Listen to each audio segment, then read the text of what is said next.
magic of the Cybernet Space Cube, the computer-enhanced podcast of the future. Transformers Slag Podcast.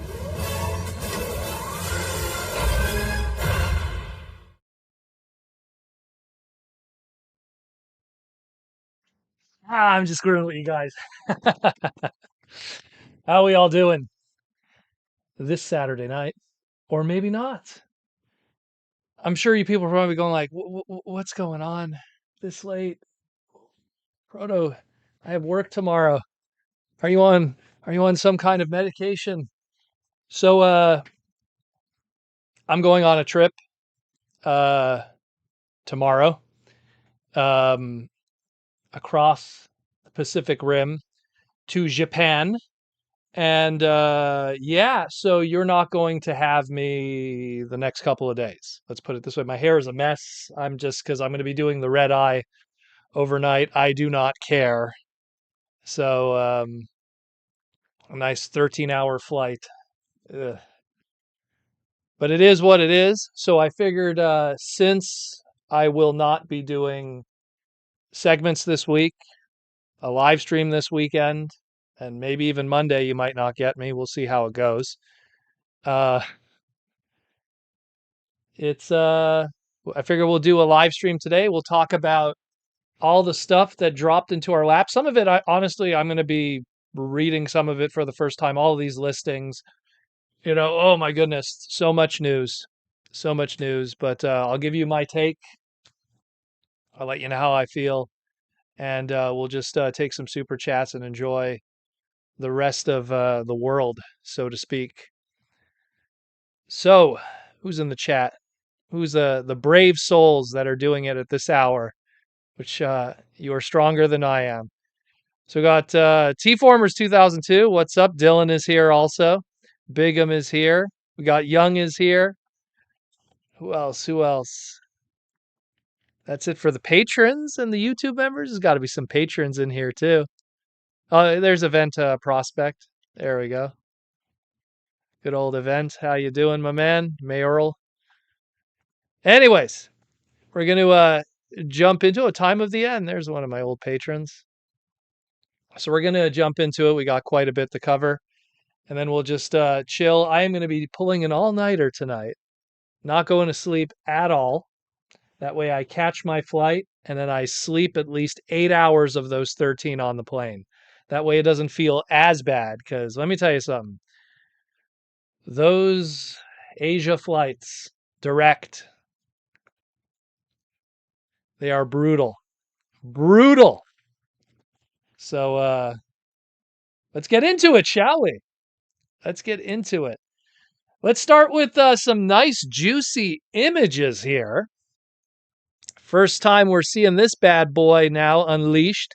Got our Studio Series Deluxe Class Transformers 1 Starscream. I'm impressed how this came out. I mean, up to this point, we pretty much just had like a blocky model kit. If you want to, like, and a blocky smaller version too. But, a blocky model kit is pretty much the only representation of this character in figural form. And don't tell me the Titan Master, because that thing shouldn't count, and but what about that beat 'em up figure, Proto? Nothing that was made by Hasbro West Coast that was a badly marketed product that just clogged the shelves, I'm going to count. I'm talking stuff made for us. So then, looking good. I'm very impressed how it turned out. Looks like the animation model. Clearly there was a good cohesion working together, because we saw through Rise of the Beast that there was a lot of characters that were made into toys, but at the time that they were made into toys, the animation models weren't complete, and then when the animation models were complete, they look completely different from the toys. It's nice to see with Transformers 1, there's a nice, good cohesion going on here, and it's just looking delicious. What time zone am I? It is midnight right now. So trust me, I am also in the madness. But again, I'm going to be pulling a all-nighter with you guys. Not going to be doing the whole thing, but I'm going to cover the news. We'll take some talk, and then we'll see how long we could go. This might be a record for us in the madness, but we'll see. We will see. But I'm digging the Screamer. It's looking great. And of course, this opens up the floodgates whenever there is a Seeker mold. that is ushered into our era, we end up with the repaints. So we're definitely going to get a Sky Warp and a Thundercracker. And what's cool about the Sky Warp and the Thundercracker, at least from the Transformers 1 standpoint, is they have some new head sculpts. So they're slightly different instead of just being straight up repaints. And then, of course, you got Red Wing, and then you got Slipstream, which you could kind of, if you retool Screamer a bit, you could get a female sculpt out of it too. So a lot of good stuff. Oh, look at all these people that normally I never see on a Saturday night. Yeah, don't ask. Don't ask. I have a trip to Japan, guys. So I'm pulling an all-nighter. I'm going to do a live stream at this hour. And then I'm going to be leaving on a jet plane. Don't know how many Transformers I'm going to buy again. Oh, Customs is going to hate me so. Maybe get me some good stuff. I wish I was going to Osaka, go see Azusa, though, but going to Tokyo. Oh, well. Osaka's where it's at, but Tokyo it is. Tourist trap numero uno. Can't be helped. Can't be helped. Business is business. Drink coffee. I'm not a coffee person. Let me tell you something. I worked at Burger King like oh my God, it's almost 20 years ago now. I worked at Burger King like almost 20 years ago, and I just powered through it with orange juice. I like coffee just didn't do it for me. I don't like coffee. I actually think it's quite overrated. But orange juice, I don't know. It always worked for me. Orange juice always did the thing. Did it good. Did it good. Coffee is, I don't know. Not feeling coffee. Uh, yeah, Plasticon. If I get a better Grandis, you're getting back yours. Trust me, my man. Trust me. Trust me. But yeah, hey, Screamer, looking pretty good. I dig him. Let's get into our next one here. We got our Studio Series 86 Deluxe Class Constructicon Scavenger. We finally now have the last of our boys of this little set. I mean, hey, it's Scavenger. No surprises on how he looks or how he's sculpted. It's Scavenger. I think the big takeaway for me was like, oh, well, at least they folded the back of the, I guess we could call it the payload excavator, nicely on the back there. And like I said in my individual segment with the teaser, I mean, hey, at least that, that penal region that used to be the combiner piece is now an ab region on a swivel joint. So hey, that's pretty good. So at least there's that, and screen accurate gun. So there's not much I can really say. If it's something where I've bought and sold so many G1 Devastator pieces throughout the years that it's like I'm so familiar with this, like the original mold and the G2 one and the bootlegs that came from it. And it's just like that's a combiner I could do with my eyes closed, you know? And yeah, man, it is what it is. But I mean, hey, now we see them all. Horned Owl, what's up, my man? Welcome to the madness. I know people are probably wondering what the hell's going on. Once again, for people that are popping in. And again, respect to all of you at the midnight hour, at least for me in the East Coast that are popping in. I'm taking a trip to Japan, so I'm going to try to pull a bit of an all-nighter, and I figured I'd do a live stream because you won't have me for the next couple of days and on the weekend and stuff. So, yeah, Constructicons. Woo, woo, woo. And here's Devastator. I mean, he looks great. Am I running out to buy these guys? I don't know. It's something where I know they're going to be big money complete later on. It's going to be like a Dinobot situation where there's going to be a limb that's going to be tough to get, and that one's going to go up in value in the secondary market. And if you're looking, again, if you're looking to buy something to sit on mint in box that'll probably be worth money later, it's going to be these guys. Only because I saw how much the Titan class went, and that one was never celebrated even back then. People are always like, oh, they're too big, they're too chunky, they don't have good alternate molds, and that thing still would sell for like $500, $600. And it got reissues too, and it still would sell for that. So the madness of it.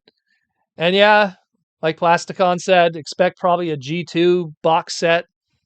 Hopefully they won't call it Tonkinator like they did like they did. Yeah, good old Tonkinator. Maybe shattered glass in medical colors. That'd be pretty cool. But yeah, I think it looks great. I mean, the scale of it is, it's a little tiny, and I still feel like the Titan class kind of just does its thing. And let's be real, how many of us are going to actually display these in individual robot modes? This is going to be put into Devastator mode and then tower over your figures, you know? So it is what it is. What's up, Mikey and Louie and Jake and Mike Prime 21? Welcome to the madness. I know what's going on. Why am I up this late? I'll talk about it again later. We'll get into that. And speaking of Constructicons, let's also talk about our MPG 18 road hauler. Now we got a full photo shoot instead of just that one little thing from the Shizuoka hobby show. So it's funny too. If I would have went just a couple weeks earlier to Japan, could have went to the Shizuoka hobby show. Oh well. So here we got good old road hauler, e-hobby exclusive back in the day. Now a MPG 18. I love the top right. Is that it's road hauler posed in his box art, just kind of showing you, hey, you could even do the box art. I like on the bottom right there, they're like, hey, remember how he helped, Hound when he was all beat up in alt mode? Well, how about we show him picking up Hound in robot mode? You know, poor Hound. That figure is doomed. If you ever get Masterpiece Hound, you are asking for trouble. But yeah, they took the grapple. Pretty much all the accessories come with it are the grapple accessories too. So no surprise there. 4 different face sculpts, toy accurate face, show accurate face, excuse me, a toy accurate crest, show accurate crest. The gun that came with both grapple and Inferno, different changeable front ends of the vehicle mode that again toy accurate or show accurate matte. And then you got the 2 little buckets there that really were grapple accessories in the show. Nothing associated with. I mean, let's be real. If you want a extremely animation accurate masterpiece road hauler, you just get grapple and you leave them in alt mode. So that's kind of just how it is at the end of the day. But still pretty cool. I mean, I appreciate it because Grapple is one of those characters that gets a lot of love, and then you go, well, what do you do with that mold outside of Inferno and Grapple? Do you go Art Fire? Do you do like a slightly different repaint, and then you get away with doing the Road Hauler, or do you go full on Constructicon hobby colors?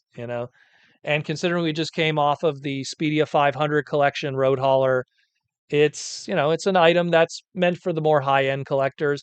I like to fancy myself a masterpiece collector. I find that when given the opportunity to pick up a masterpiece, I'll pick it up. And then if down the line, if they do a Generations style version, it's got to be really good to convince me to then pick it up. Like I didn't, pick up, let me think of an example.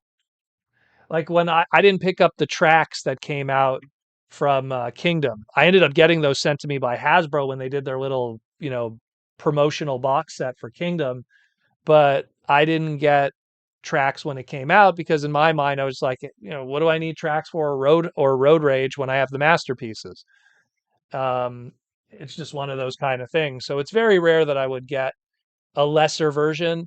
Never got the road hauler from Speedia 500. Those sales just did not come to Quebec, unfortunately. I would have, I'll be real, I would have picked it up if it was like $10. But now that this is out, we'll see. We'll see. I don't know. The Japanese with their masterpiece prices right now have been a little crazy. I miss the days of the Shogo Hasui days of masterpieces where you could get the Autobot cars for like almost like 80 to $100. And now it's like, oh, every masterpiece is $200 to $300 now. And it's like, oof, man. What are you doing to me, brother? I'm getting HasLab prices for every item now. But it's a different market. Hasbro and Takara recognize that no one under the age of 18 is buying these products anymore. It's all guys who have jobs that they could afford it. So they're going to pull every penny out of us they can. And it's kind of how it is. Speaking, pulling out of every penny and arguing. Oh, and I didn't even do it on cue. Ing. This guy here, oh my goodness. I did my segment talking about it. And then I even told people after you're done watching it, go watch my Red Tape G1 Megatron segment talking about the history of the Walter P38 and his gun mode and why it can't happen. And then talking about this one here and going, this is for a very specific kind of collector. I'm not saying it's a bad product. So many people in the comments are going, Proto, I can't believe you're being so negative on this. I literally ended the entire segment saying, this is a great product. I dig it. It's just really kind of not for me. You know, it's a great looking robot mode. It's got about 80 to 90% of all the visual cues of the Fluoro Deary animation model there if you don't look at the back, but up front looks pretty good. But at the end of the day, once again, I'm a masterpiece guy. I got the what was it? MP38 it was 2.0 Megatron, and I own the original MPO. Was it MPO4? Yeah, I think it was MPO4. The MPO4 Megatron, I own both of those, and I own the original Megatron, and it's just something. And I own also like the Henkei version when that came out because I thought, oh, that's going to be as good as it's going to get back then in 2007. Now and then a year later, we got the MPO1 Megatron. So it's something where, do I need this? The only way I could justify picking this up, no joke, in my warped mind, is this would be my Transformers Devastation Megatron. That's about it for the video game. Like it's a great representation of that. But at the end of the day, it doesn't fit in my display. I'm not a big Generations collector. It's just that I end up with Generations figures because they're unique takes on characters. Let me just turn my head here. Like, the amount of Generation stuff that I got, it's either like, oh, they improved that Aaron Archer Armada Megatron, or they did a figure of Flame, or they improved, Armada Optimus, or just turning my head here. Like whenever it's a big improvement of a previously existing character or something that's never gotten a proper figure at all, then I'm all for that Generations figure. And again, it's uniquely me, guys. It's a uniquely Protoman problem. It's just if I bought everything, I'd be poor. And the thing is that I've look behind you. It's like when you've had as much as I have and everything and owned all these different iterations throughout the years, you got to kind of pick your battles, and a leader class that really for me, it's like if I need a Megatron that turns into a gun, I kind of already got like 4 of them that are official. So I know I'm forgetting more than I'm remembering. I think there's others too. Yeah, I guess if you want to count every repaint of the classics one, but it's cool. Again, no hate on it. No hate on it at all. It's just made for a specific kind of collector. I mean, if this thing was $20 on sale, I'd buy it. I'd buy it in a heartbeat, no questions asked. But at the same time, and I have this like little word, like little guy on my shoulder, just going, "Bro, you know that Takara is going to take this mold. They're going to do a couple more repaints of it. We'll get a premium collection version, or we'll get a dramatic capture version or something. We'll get a few more repaints out of it. And then once they've milked that one, they're then going to go, hey, we're going to do a Japanese only, Takara only market G1 Megatron gun. And that'll be it. And that'll be it because we've gotten it before, we've gotten it before. So it's something where I'm just kind of in that kind of vibe where I'm just like, look, I appreciate it. I dig it. I hope the fans that get it enjoy it. But it's not really, again, at the, what is it? Like, what's the MSRP right now for liters? Which, assuming they don't go up, what is that? The $49.99 price point. So, if me as a Canadian, we're talking almost $80 before my taxes, you know? So like to spend $100 on something that, I mean, geez, how much did MPO1 Megatron cost me back in the day? I think MPO1 Megatron was like $100 or like $110 back in the day. And then MP38, what was the MSRP on that? Like 170, you know? Oh God, it's 45.99. Well, there you go, for $55, depending on what state you're in. Let's say you're in Cali because that's the most expensive. But like you're talking $60 almost in some cases. Like, geez, again, to me, it's like, do I want to spend $60 to own something that really doesn't have a place on my shelf that already kind of has met the need multiple times? And I don't even collect third party. Like, I'm not even getting into like the Hedgemons and all those weirdos. Like I just collect official and I have a whole bunch of gun Megatrons. So it's just something where I'm going to wait. Like I just feel there, like what we got right here looks fantastic.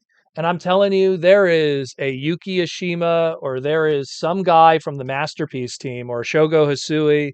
They're probably rubbing their hands together going, all right, we're going to give this thing like 3 to 4 years. And then we're going to do something like absolutely crazy for like the 45th anniversary or something. And then we're going to give you like the perfect gun Megatron. And then that'll be it. And then they'll have jumped to that shark, and then they'll have nothing to do from there, because if they would have gave you the gun Megatron right here, they'd have nothing to give you in 5 years. And that's kind of the game, you know.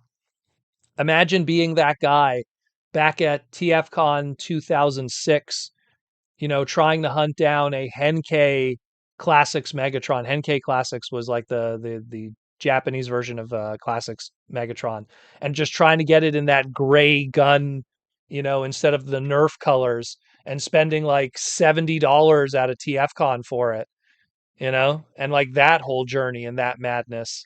So once again, if you want to know why we can't get a gun Megatron, for the multitude of reasons, because I'm telling you, I was reading my comments and look, I even said it in the video. Go check it out. I did a very extensive video. It's called The Red Tape of G1 Megatron, the gun history, Aaron Archer and his anecdotal notes, and why it was such a headache to do the original one when they did the small little legend scale like micro one, which came with the orange tip, and then how that is not even legal anymore. Like they couldn't even do that today now. And then, of course, when we get into the licensing of the Walter P38, which is a real gun, and how that is actually a licensed gun that's owned by a company, and that company is still around today. And if they did that gun, they'd have to, like, if they did that gun justice and its visuals, you know. Oh, and Safety Megatron is in that video too. We show the whole thing because trust me, they played with the idea. They did. They played with the idea. They're always trying to see, hey, is it possible? Is there a way to do it? But it's just not. Only Japan could get away with something like that. It's and no shade thrown at Japan, especially since I'm going there soon. But you know, Japan, like they don't have guns. The cops don't really have guns, you know? So like if they saw a kid running around with a Walter P38 Megatron, like the cops would be more like, okay, how, like if it, like the question doesn't even come up, how did this kid get a gun? Because that's like impossible. Now, granted, you can be a gun owner in Japan, but the loops to be a gun owner in Japan are so much crazier than the United States or even Canada. Even in Canada, we have crazy gun laws, but Japan, it's a whole other animal. It's a whole other animal. You got to get a license just to own ammunition, let alone the gun. You know, it's a whole other animal. Go check out that segment if you're more interested and want to know about the history of that, and then you could argue with your friends when they say, when are we going to see my gun Megatron in Walmart here in Missouri? It's like, no, it's not going to happen, brother. It's not going to happen. You know? Yeah, and T-formers. Yeah, I said that many times. Like, Missing Link is going to do it. Like, they're going to do a Missing Link regular version, and then they're going to do a Missing Link anime version, much like they did with Convoy, much like they did with RC. And that Missing Link anime version is going to have a screen accurate head. They're going to give a whole bunch of pieces. Is he going to have his skinny legs? Of course he will. Is he going to be still a little funky? Of course he will. But you know what? You're going to get your die cast gun Megatron, hyper articulated, awesome little figure. And let me tell you something. Owning a G184 Megatron is a fantastic thing. I don't care if you hate like G1 toys and oh they're so a product of their time and they're fragile or this or that or they're expensive. If you own an 84 G1 Megatron, there is just nothing else. It's almost like if there's one 84 figure you should own, it's G1 Megatron. And then maybe Soundwave. I think like those two, and I'm not a big Decepticon guy, but those two are really just something special of that time, you know. But you could get a G1 Soundwave. He's been reissued tons of times on both sides of the globe. But a G1 Megatron, oof, that's Japan or bust, That return of the trigger crotch. Oh yeah. And the side cannon, not on the back, on the side. So yeah, again, just kind of wanted to get into that one because that's a whole argument in itself. It's a whole discussion in itself. Like the boards have been crazy. The Twitter has been crazy. It is absolutely nuts. Absolutely nuts. And Mikey and Louie are totally right. If you want a real gun Megatron, you have a better chance getting a registered license and then just getting the real Walter P38. Go to a gun show and find a collector who has a Walter P38. Find a German gun collector. He'll probably have one for you. Yeah, it is what it is. Yeah, it is what it is. Then we got these guys here. Let me blow this one up because this is a lot to unravel. One moment. We got all these listings to talk about today.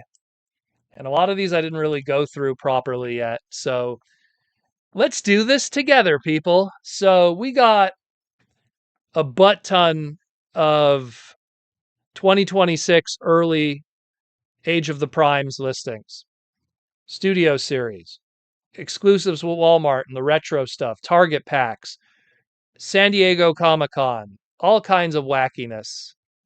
A lot of stuff to go through. We have 2 lists here. It's going to be a lot to take in.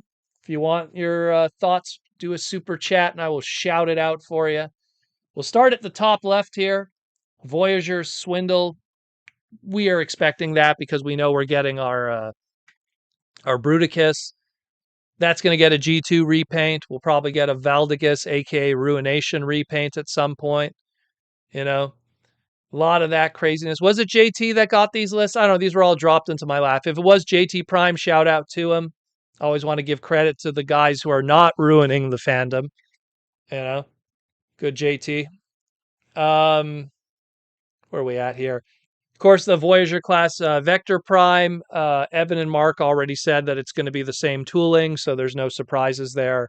It's not going to be a brand new tooling. It's going to be just that tooling they already got. So it's more so just an opportunity for people that if they didn't pick up the Vector Prime previously, by the time this one rolls around, it'll be so distant from then that we'll get an opportunity to get that. This one here, a Jalopy, deluxe class Jalopy. I do not know on that one, because the thing is that like, see, I don't know if people know the lingo, but like a Jalopy pretty much in car culture is like an old car, So considering this doesn't have, with some of our generations, usually when they're part of a different series. So if let's say this Jalopy was part of animated, it would say animated Jalopy. And if it was from Beast Wars, it would be Beast Wars Jalopy. So this is clearly something that's either Generation 1. If it was G2, it would say G2 though. But I'm thinking, just a hot take, I could totally be wrong. Maybe this is the grand return of Big Daddy again. Maybe another Big Daddy. Could we see Big Daddy as a deluxe, not just as Daddy-O in the Micromaster? Because he was one of those older cars. So I'm thinking something like that. I could be wrong. Again, it could be anything. I'd love to see a Big Daddy return, or Daddy-O is the new trademark. It's funny, it was called Big Daddy at one point during the 2008 release of the movie stuff. Then they lost it. Mike Prime says Jalopy is speculated to be a Junkion based off of the comic panel where Jazz is miscolored. That's a possibility. It's a possibility. Look what we already got with our Widowmaker.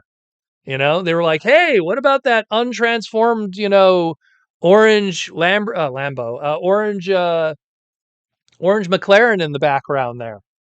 Like, why don't we just turn that into Widowmaker?" And look what happened with that. So it's a possibility. Wouldn't surprise me. They're doing a lot more of that cleverness. It's like, hey, what's in the background? What's the stone that hasn't been unturned? There's something there. But you never know. You never know. And again, when you have something like Jalopy, it's something where they got to decide to pick a mold that if they roll with it and it's a brand new tooling, that they could get a bunch of stuff out of it. Because if I'm going, okay, you're gonna do a Big Daddy, well, then you better do like a repaint later on that's a laser rod, or you better do a repaint later on that's you know, I don't know, like an ancient 1960s hot rod or something, you know.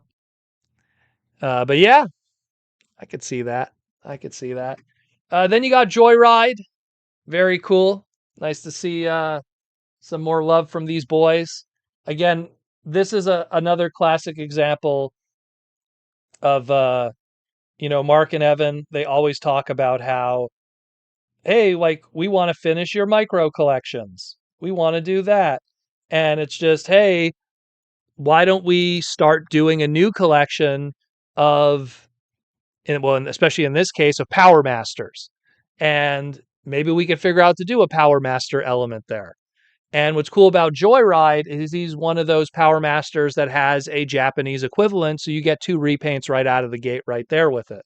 Now, some people have been speculating that it could be just a straight up repaint or retool of, let's say, Beachcomber or some of the others, but I'm kind of hoping for some new tooling.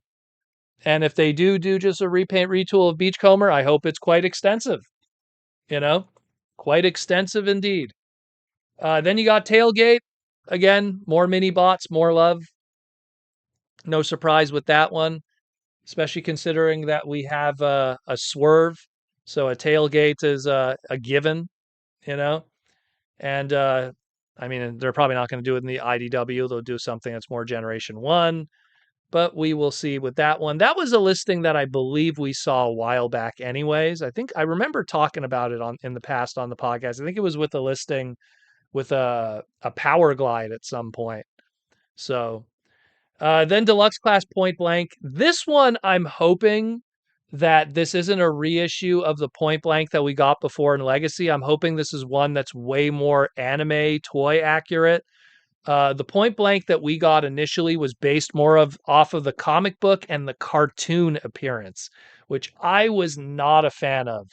I love the character of Point Blank, so much so that in the early days, the very early days of the TF Wiki, when I did contribute to it, I was the guy who was maintaining Point Blank's wiki page just for the sake of it, because I really like that character in Headmasters. I like how he was depicted in that version. And that's unfortunately the one that was not designed in Legacy. And the Headmasters one was more based off of the toy. So, and I love that Point Blank, and I always say this is a fun fact about Point Blank. Point Blank historically was the very first person to hate on Wheelie before it was cool to hate on Wheelie.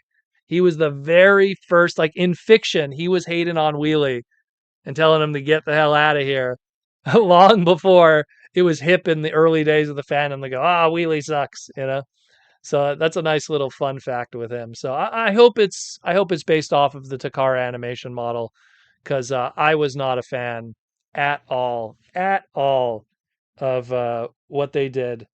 And again, if you're into like the Simon Furman design and all that, hey, that's great and all, you know. But it's I don't know, it was kind of rough. It was kind of rough in all honesty. And then we got Fangry here. So more Headmaster love, making that happen.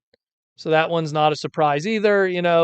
It's something where they obviously probably looked at the buzzworthy one that was a store exclusive, and they have the tooling there, and they go, hey, we could do this again. We could give it a different color scheme, and it's different from the buzzworthy one, so we're not stepping on Target's toes, and we're not making the fans that got it previously, so people will get an opportunity to get him. And again, once again, completing those little micro collections.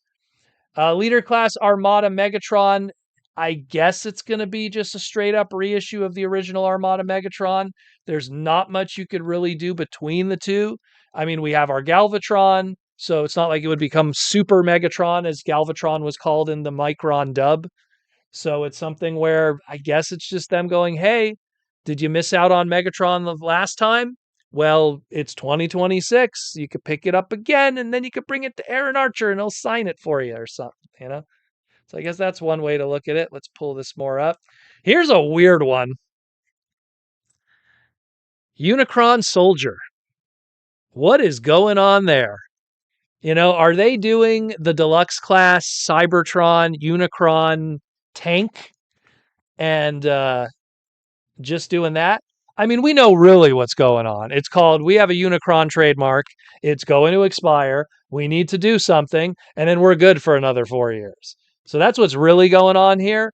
But they don't want to do a Unicron toy, because if you do a Unicron toy, you're, wedged into that kind of thing. And the Unicron trademark expires in 2026 and then is going to be refreshed. So when they refresh it, they'll put out this product and then they're good for 4 years. They were covered through Super 7. Super 7 did a whole bunch of Unicron products for them. 3 of them, actually. What do you call it?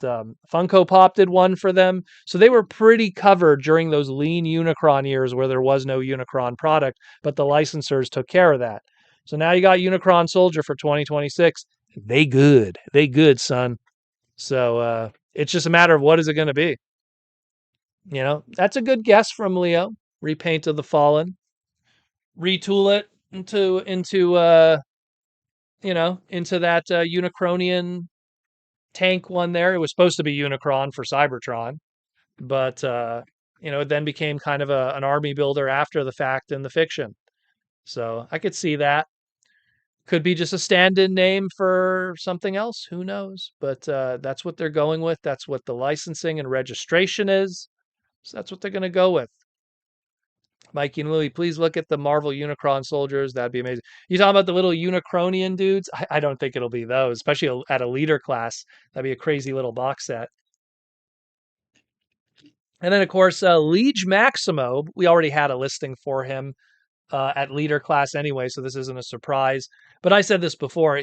Liege has to be, if he's based off of those statues that we have from the side of the box with our Age of the Primes, and the statue Liege is based off of course, his Generation 2 appearance, then he's got to be huge. He's got to be huge. He's got to be like, if they did a Titan, I wouldn't be angry. If they did a Commander, I wouldn't be angry. So leader is still good too. I'm good for that. And it's that Andrew Wildman, Greg Sr., Simon Furman looking one. So I'm down for that. Again, like I said, I don't buy a lot of Legacy and Generations flavored stuff, but when I do, it's got to be something special, and that's going to be something special for sure. For sure. And I'm still looking for Prima. Still no luck on my end. Then we got some interesting, these look like store exclusives. We got the retro wheelie. So they're probably going to, and it's interesting because they're probably going to make a smaller pack for this, and they're just going to do the wheelie, but they're going to do the wheelie in his orange face because it's going to be toy accurate colors. I guess that's one way to do it. I mean, that's my guess on that one. There's not much else I could pull from that. The retro Outback, that's awesome because we haven't had a decent Outback since Titan's Return or Power of the Primes, whichever one that was put into. And I love Outback. Outback is one of those weird mini bots that I got like before a bunch of the others. I got Outback before I owned, Cliff Jumper, before I owned Brawn, before I owned Bumblebee. So I have a little bit of a nostalgia for Outback, combined with the fact that he's the only mini bot back then that had an accessory. So he actually had a cannon that could clip on the top of him. I like that he's Australian, so that adds a nice little twist to it. They're going to obviously take, the toy accuracy of a Brawn and then just do Outback, and they'll just do a whole new tooling, and they'll give them that new face and probably the new.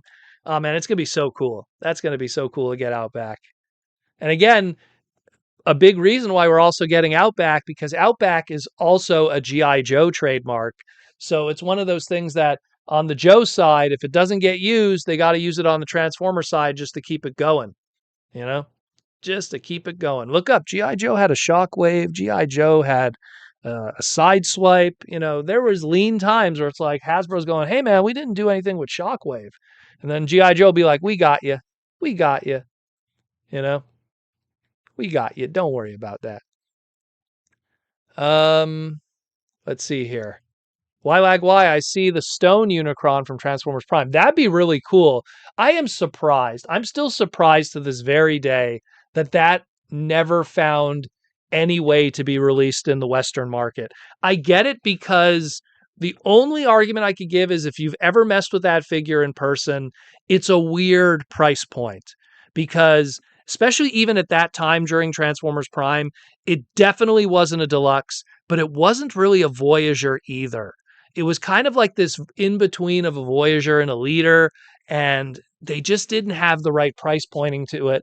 But I find it weird that when HasLab became not HasLab, when Hasbro Pulse became a thing, and they were doing all these reissues and stuff, man, talk about opportunities to just slap that thing in a box, make your own price point for it, and put it on Hasbro Pulse. That thing would have sold amazing.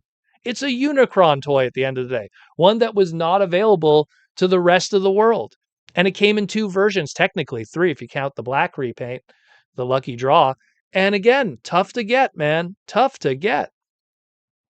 So, I'm looking at mine and I'm going like, and I look at it because I'm looking at mine and I'm looking at stand next to other Transformer Prime stuff in my display.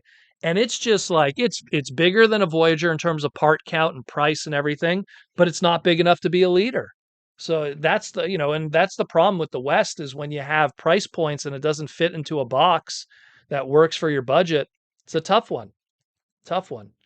Where are we at here? So then we got a Generation Selects combiner. This one here, are they going to take our Dino King and then do a different box set? Like, are we going to just get a box set of like, it's like, hey, we got our Dino Bots. Then we got Dino King. Now we're going to do Monstructor. Like, are we going to do something like that? Because, I mean, the only other Gen Selects box sets I could imagine them wanting to do is if we're already like looking at G2 like aerial bots. Are we already talking about this at this point? Like we're a little too far flung for all of that stuff, way too far flung for that. Because I mean, it took at least when they finished Menasor, it took at least when was that revealed? That box set it was at San Diego. Man, it took like a year and a half, I think, before we saw anything. So I don't know. And same thing, too early for Devastator, way too early for Bruticus. So Gen Selects multi-pack, again, that could be anything. That could be another celebration of a movie thing. Like Gen Selects multi-packs could be like, hey, here's all these movie characters together. Or, hey, here's all these, generations, molds together. Oh, hey, here's like a whole bunch of like GoBots. Let's do some GoBots. That was a Gen Selects multi-pack. So that could be anything. Let your mind go wild. Timelines, Optimus, and Starscream is the steam engine stuff. So that's and your biplane Starscream. So there's no surprises with that. DTC, that's direct to market. That's again another Gen Selects item. Usually DTC also falls into sometimes when they have an exclusive item from Takara that they end up also getting in the Western market. So like to give an example, when Hasbro Pulse got Missing Link, that was a DTC item, but this is DTC Timelines. So it might be just more timeline stuff, maybe just more Heart of Steel, maybe, I guess. I don't know. We'll see. Let's just pull this up more. Gen Sky, that's probably going to be our collab item. He-Man, Batman, one or the other. Gen Sky, I do not know. I do not know. And trust me, those code names sometimes have no correlation to what the final product is. So But usually when you have those kind of wacky ones, that's usually a collab item. SDCC 1 could be anything. That's all I could say about that one. Sentinel Artifact Pack. That one's interesting because is that going to be like, some extra elements for the original 13? Is that going to be like, Sentinel as in Sentinel Maximus, Sentinel Prime? You know, is it, Omega Sentinel? Like, what's going on with that one? Tell me more. That's a very interesting one because it's definitely not like Sentinel from Transformers 1. That wouldn't be an Age of the Primes. So it's true, Mike. It might be Skybound related. Then another DTC Pro Pack. I have no idea what that is. Pro Pack? Now we're really getting funky. Beast Wars Predacon multi-pack. This one right here, guys. This one right here. Hear me out. Beast Wars Predacon multi-pack. I think our Jurassic Park collab that was supposed to be Iguanus, now it's time. Our Naruto that's supposed to be Spitor, now it's time. I think we're going to take all of those collab molds that we far-flung predicted were supposed to be XYZ characters. We're going to finally get those. That's just my take. Multi-pack usually is 3 to 4 guys. It would be really cool to finally see those done. I mean, I'm tired of staring at that Newman bot and me going like, this is just Iguanus. What are we doing here? What are we doing, guys? Red Alert Minicon pack. That is clearly just taking our Age of the Primes Red Alert, giving him his Power Links orange, and finally giving Long Arm his return. Good old Long Arm. He's finally back. Give that trademark some love.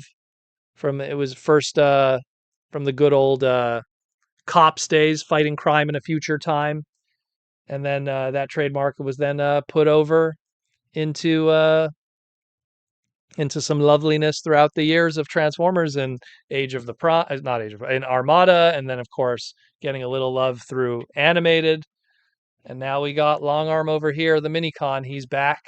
He's going to be in that weird orange color scheme, I guess, instead of his blue and blacks. If he's going to be at least matching the Red Alert.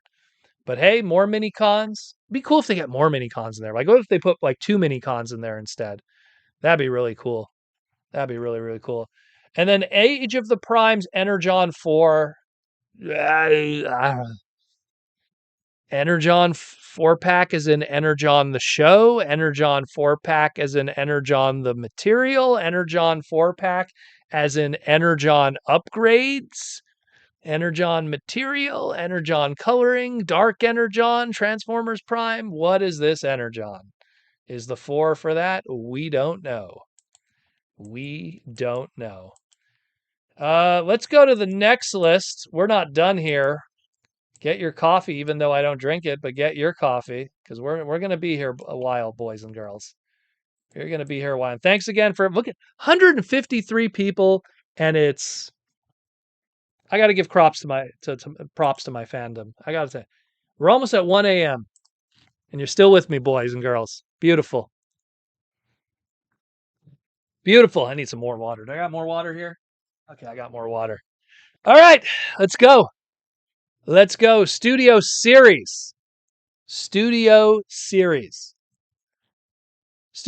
Titan. So we're getting another, I like to consider that we kind of had our first Studio Series Titan through that Devastator multi-pack, the Revenge of the Fallen one. But now we're getting it like we're cementing this as a price point. We're trying to make this a real thing. Yeah, I have Protoman wallpaper. I know, I'm a simp. I know. This has been my wallpaper forever, guys. Like, I just love Protoman. I love him. I love him. I love my namesake. What do you want? Why do you think it's such a big deal for me to work on the Mega Man comics now? You have no idea. So again, Titan, man, Titan. So let's work with this together, right? So it doesn't say Studio Series 86, right? So it's a Studio Series Titan. So are we talking like, hey, are we going to get our Revenge of the Fallen, Titan class dropship Optimus?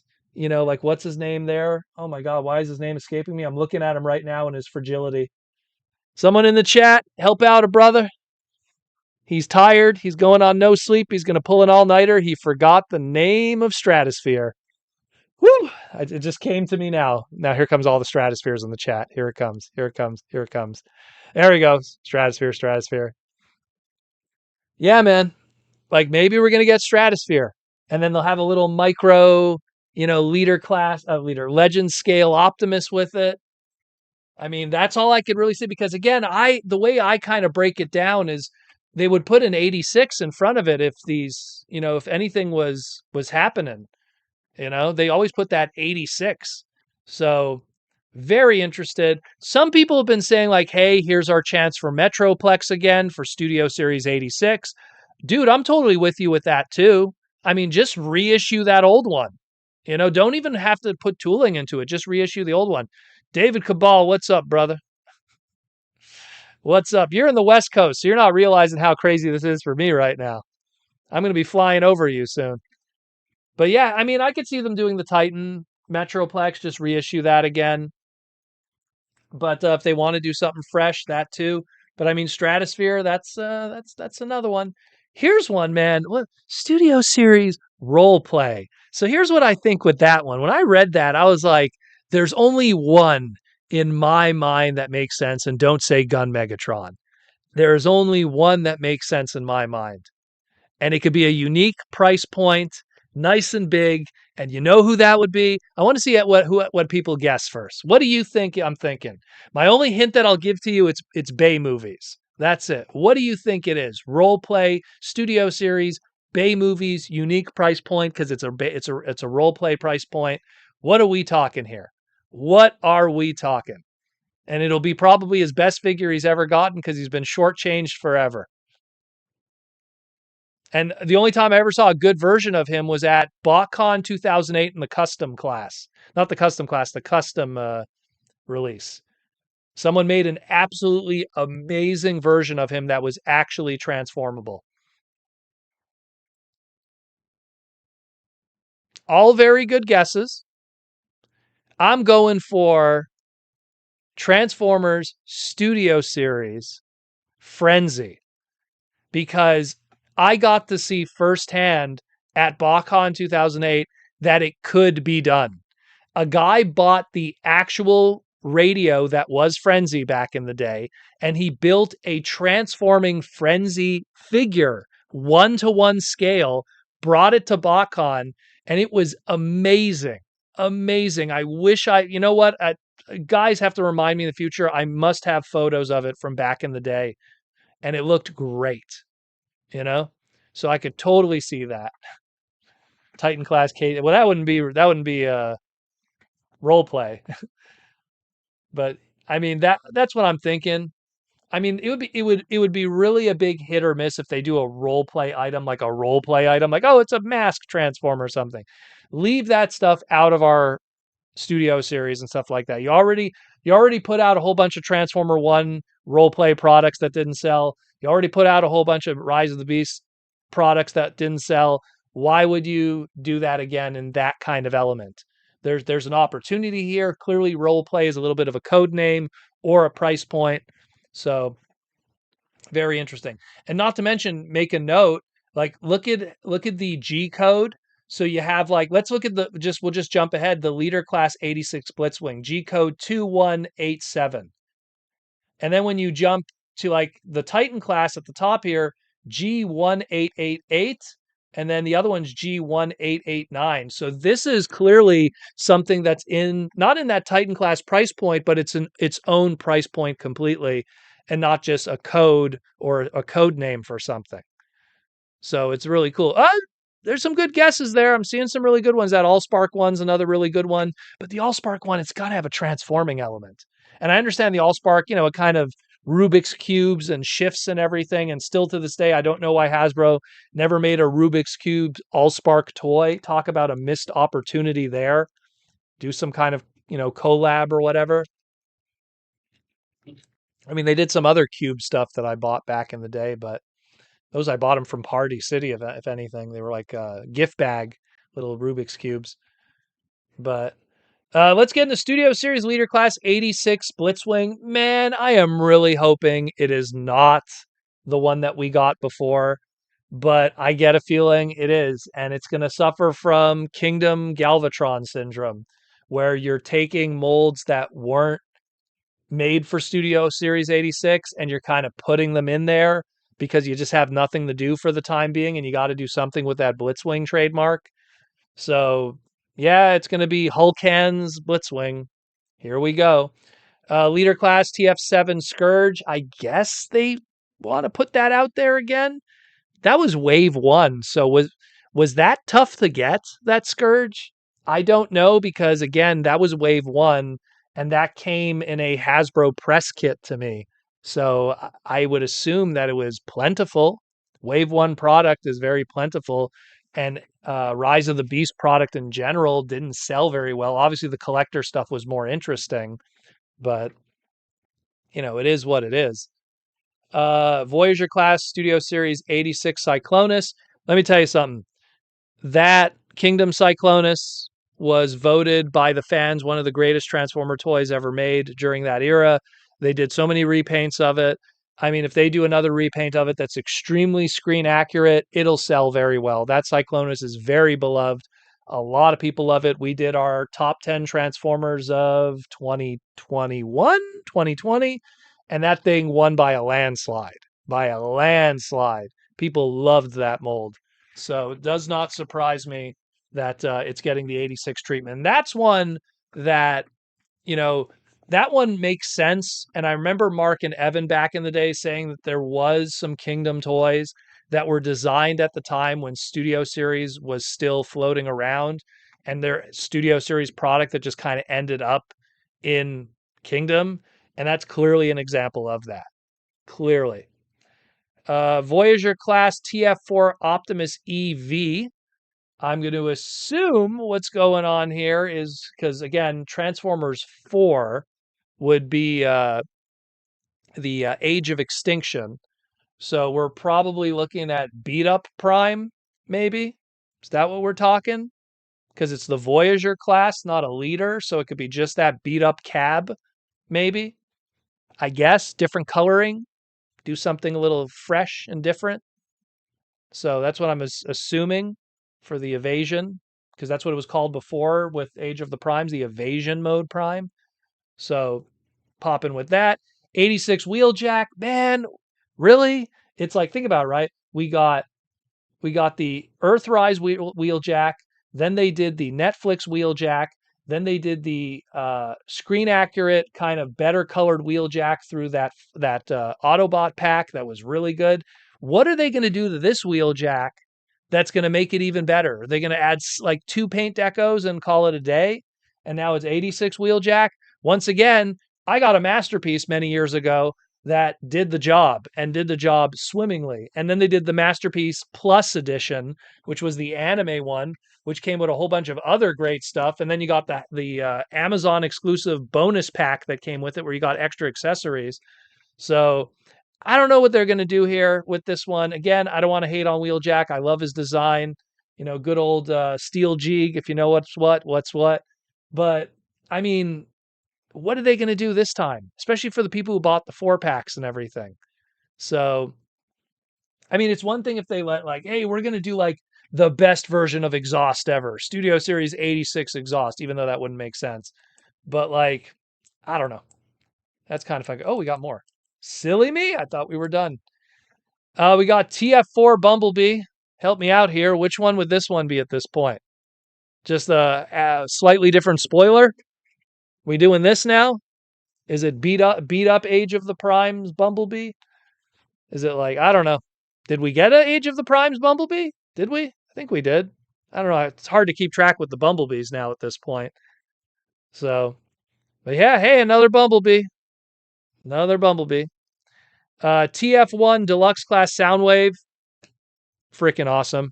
Give me some more Transformers 1 guys. I'm always down for that. I'm always down for. Oh, it's true. The black repaint. That's true. High octane Bumblebee. I have that one. That one had those crazy eyes, man. That had a great color scheme. The light piping on that one was amazing. The light piping on that was amazing. But then you got TF1 Soundwave. Super excited about that. Just give me a TF1 Shockwave. Give me a TF1 Shockwave. Good old Shockwave. Got him right in the eye. Got him right in the eye. Studio Series Leader Class 86 Swoop. Just giving the love to Swoop because those Dinobots go for crazy money in the secondary market. So you got to make it happen. You got to make it happen. Here we go. Studio Series Leader Class Comic Series Fortress Maximus. So for people that aren't aware, Fort Max in the Marvel books, gosh, I wish I had a reprint that could do it justice that I have here. Do I? One moment. No, I do not. I do not have a trade nearby. It's all in the comic room. I only have the G2 trades nearby. So him and Scorponok, they would have fun, sometimes big, sometimes small, sometimes the size of an Optimus Prime. And Fort Max was one of those cases. So we're going to have a mini Fort Max. Now the question is, and this is the most important question, is it going to be a mini Fort Max that looks like his robot mode in the comics, and then he's going to turn into something else, like a vehicle or something? That's the real question. I doubt he's going to turn into a mini playset. That'd be wild. Don't get me wrong. That'd be some crazy, bootleg. Because back in the day, Fort Max was bootlegged into like micro versions and stuff. But man, if they do like a mini Fort Max playset, that'd be kind of cool. But I think they'll probably do something again very similar to what we got with our 86 Megatron. Do something that has a robot mode that's very true to what the comic panel is, and then figure out a vehicle, a tank, or something out of that could work. That's one way I could see it. And Scorponok, I mean, he could be a big old scorpion, and then you could have an excuse to do double punch, and then you have an excuse so you could do, what do you call it? Do a retool of it, and then you could get Energon Scorponok out of it. So a leader class Scorponok has 3 repaints built in right away that are safe. So I could see that. I could see that. Then do we got all of those ones there? Yes, we do. So then we got another one here, Studio Series Leader Class TF5 Hound. Good. Totally cool with that. I think the best Hound figure up to this point was, I think it was the Last Night Hound. It was a really good figure, don't get me wrong, but I think that was the best one we got up to this point. Maybe the Japanese one had better paint on it. But so this will be really cool to see how they tackle that with weapons and everything. Make them look good. Good old John Goodman. I dig it. And probably at a leader, he's probably going to come with a lot of weapons. They could justify that. Studio Series Leader Class 86 Optimus Prime Sleep Mode. This is going to probably be taking our Commander class that we already got. No trailer, just the robot. Give him the dead colors, and that's that. See, and this is what I'm talking about, guys. Like, imagine you were there during Earthrise, fighting to get your Earthrise leader Optimus Prime, and then fighting to get your Earthrise Sleep Mode Dead Optimus, and fighting for all of that, and fighting and paying scalpers and the madness. And because I would see it year to year at TFCon. What's the new hot item? What's the thing that people are killing themselves over? What's the thing that people are paying scalper numbers for? And well, now we have this. And they're going to do a black repaint. Maybe they'll do Ultra Magnus if they want to have fun, or do a Diaclone colored blue one. It's going to happen. They'll do a toy accurate version just for the heck of it, toy convoy one. So that 86 mold, man, Commander, we're going to see it for the next couple of years. Trust me. Just like that Megatron. And speaking of Megatron, Leader Class TF5 Megatron. So again, I think the best version of that guy up to this point was his original The Last Night version, which was okay. Wasn't perfect. I actually kind of liked some of the smaller versions. They did like a legend scale one that did a pretty good job for how small it was. But yeah, hey, big old sword Megatron, big old cloud strife Megatron, berserk Megatron, you know. So I'm cool with that. with his very unique head sculpt and everything. I'm surprised it took this long, but again, you got to buy time. You got to have a Megatron in a wave. You got to have an Optimus in a wave. That's how the stores are going to sell products. So you got to pace it out. You can't give it all at once. And then the last two that we got here, Gen Prime Commander 1. They say here it's Onslaught. Obviously, the Commander class centerpiece that's going to be Onslaught for the Bruticus. Brainstorm 2002 with the YouTube member. Question a bit late. Proto, it's midnight here in the USA. Brother, it is 110 for me. So we're burning the midnight oil because you're not going to have me the rest of the week. I am going to be on the other side of the globe in Japan doing some madness. So this is our late segment for all the craziness, and I'm very impressed with all the turnout for it. And then we got another Prime Commander. We have two commanders for Age of the Primes here. So this is very fascinating. So we have Onslaught, and then we have another one too. So this also changes the game. And I know that Nate from marketing mentioned that this was going to be a thing. Shrinking down the Titan class, two commanders. And now it's like, okay, we got our Onslaught. We know what the centerpiece is going on there. But who's the other commander? Are we talking Big Convoy? Is Big Convoy finally happening? We talking companion pieces for, let's say, our Star Optimus? Maybe, a Sky Gary? That seems like such a HasLab item. Road Fire, maybe Diatlas, Sonic Bomber. Those are all such HasLab items, but maybe it could be. Maybe. I'm thinking probably Big Convoy if I was a betting man. Be a lot more of a possibility. G2 Motor Master, that's a very good guess, Plasticon. That's probably a good place to put it. We got all those other G2 molds. You got to put it somewhere. I was always imagining, though, they'd probably do it as not a HasLab, but a Hasbro Pulse item, just because they could do less numbers of it, and then they don't have to worry about over manufacturing it for retail. Ah, man. Who knows? Who knows? Very interesting. Very, very interesting. And that's it, more or less. That's it, more or less, for that. How long did we went an hour and 10 minutes just in news.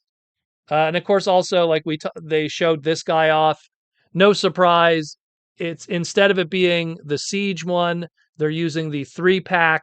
I probably should have did the slide of this, but they're doing the 3-pack of the reflector with the extra pieces with the Kremzik. It's not going to come with the camera like I showed here, which is a shame. That's kind of a missed opportunity because that mold is out there. They could have included that. But and again, we're getting a much more screen accurate Thundercracker. So you get another opportunity to pick up your Thundercracker. So that's pretty cool. That's pretty cool. I'll talk about one figure I opened up today. Sorry, I'm a little haggard and everything because I'm going to pull an all-nighter all tonight. I'm going to go hit the showers afterwards, change, and then go catch my flight all the way to the land of the rising sun. And that's why you have me here. So let's talk sponsors. Let's talk Symbiote Studios. I'm rocking their Starscream today and a Symbiote Studios shirt. This is actually exclusive only to staff. Thank you very much. No, I'm just playing. Plush pins and t-shirts. A whole bunch of new stuff that's been put up. Their Soundwave, their pillows. Let me go grab them. What up, Wave? Their brand new Soundwave Superior, their large scale ones are out. Let me show you here. He could sit, he could stand, he could watch your girlfriend shower. Soundwave, what are you doing? What are you doing? OnlyFans, Soundwave. And you got the pillows, double-sided, tagged, beautiful, all available on the website. Got the Decepticon one too. Put those on your couch. Show your wife that you could decorate too, and it's not just her. And all that is available right now on Symbiote Studios, all their new additions. all new additions. There's a whole bunch of more plushes that will be coming. Again, the Starscream will be available at San Diego. We have a San Diego Comic-Con exclusive still to reveal. We actually have it here in the Transformer Slag Podcast HQ. All the stuff that's to be revealed is here today, but we can't show it yet. We're waiting for San Diego. Once again, San Diego makes deals with companies where if you reveal new product and make it special, you get deals and special things like that. So, you know, that's just how it rolls, man. Just how it rolls. Does the chess store? Unfortunately, not. It does not. Although that could be something in the future, you know, maybe put the put the little Rumble and Frenzy in there. You could squish it in there. So very, very cool. Very, very cool. But we have way more coming, a bunch of new plushes that are in the pipeline.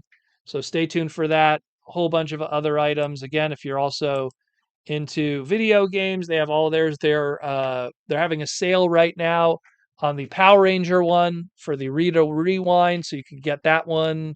The not Dragon Zord, the Dino Zord Red Ranger.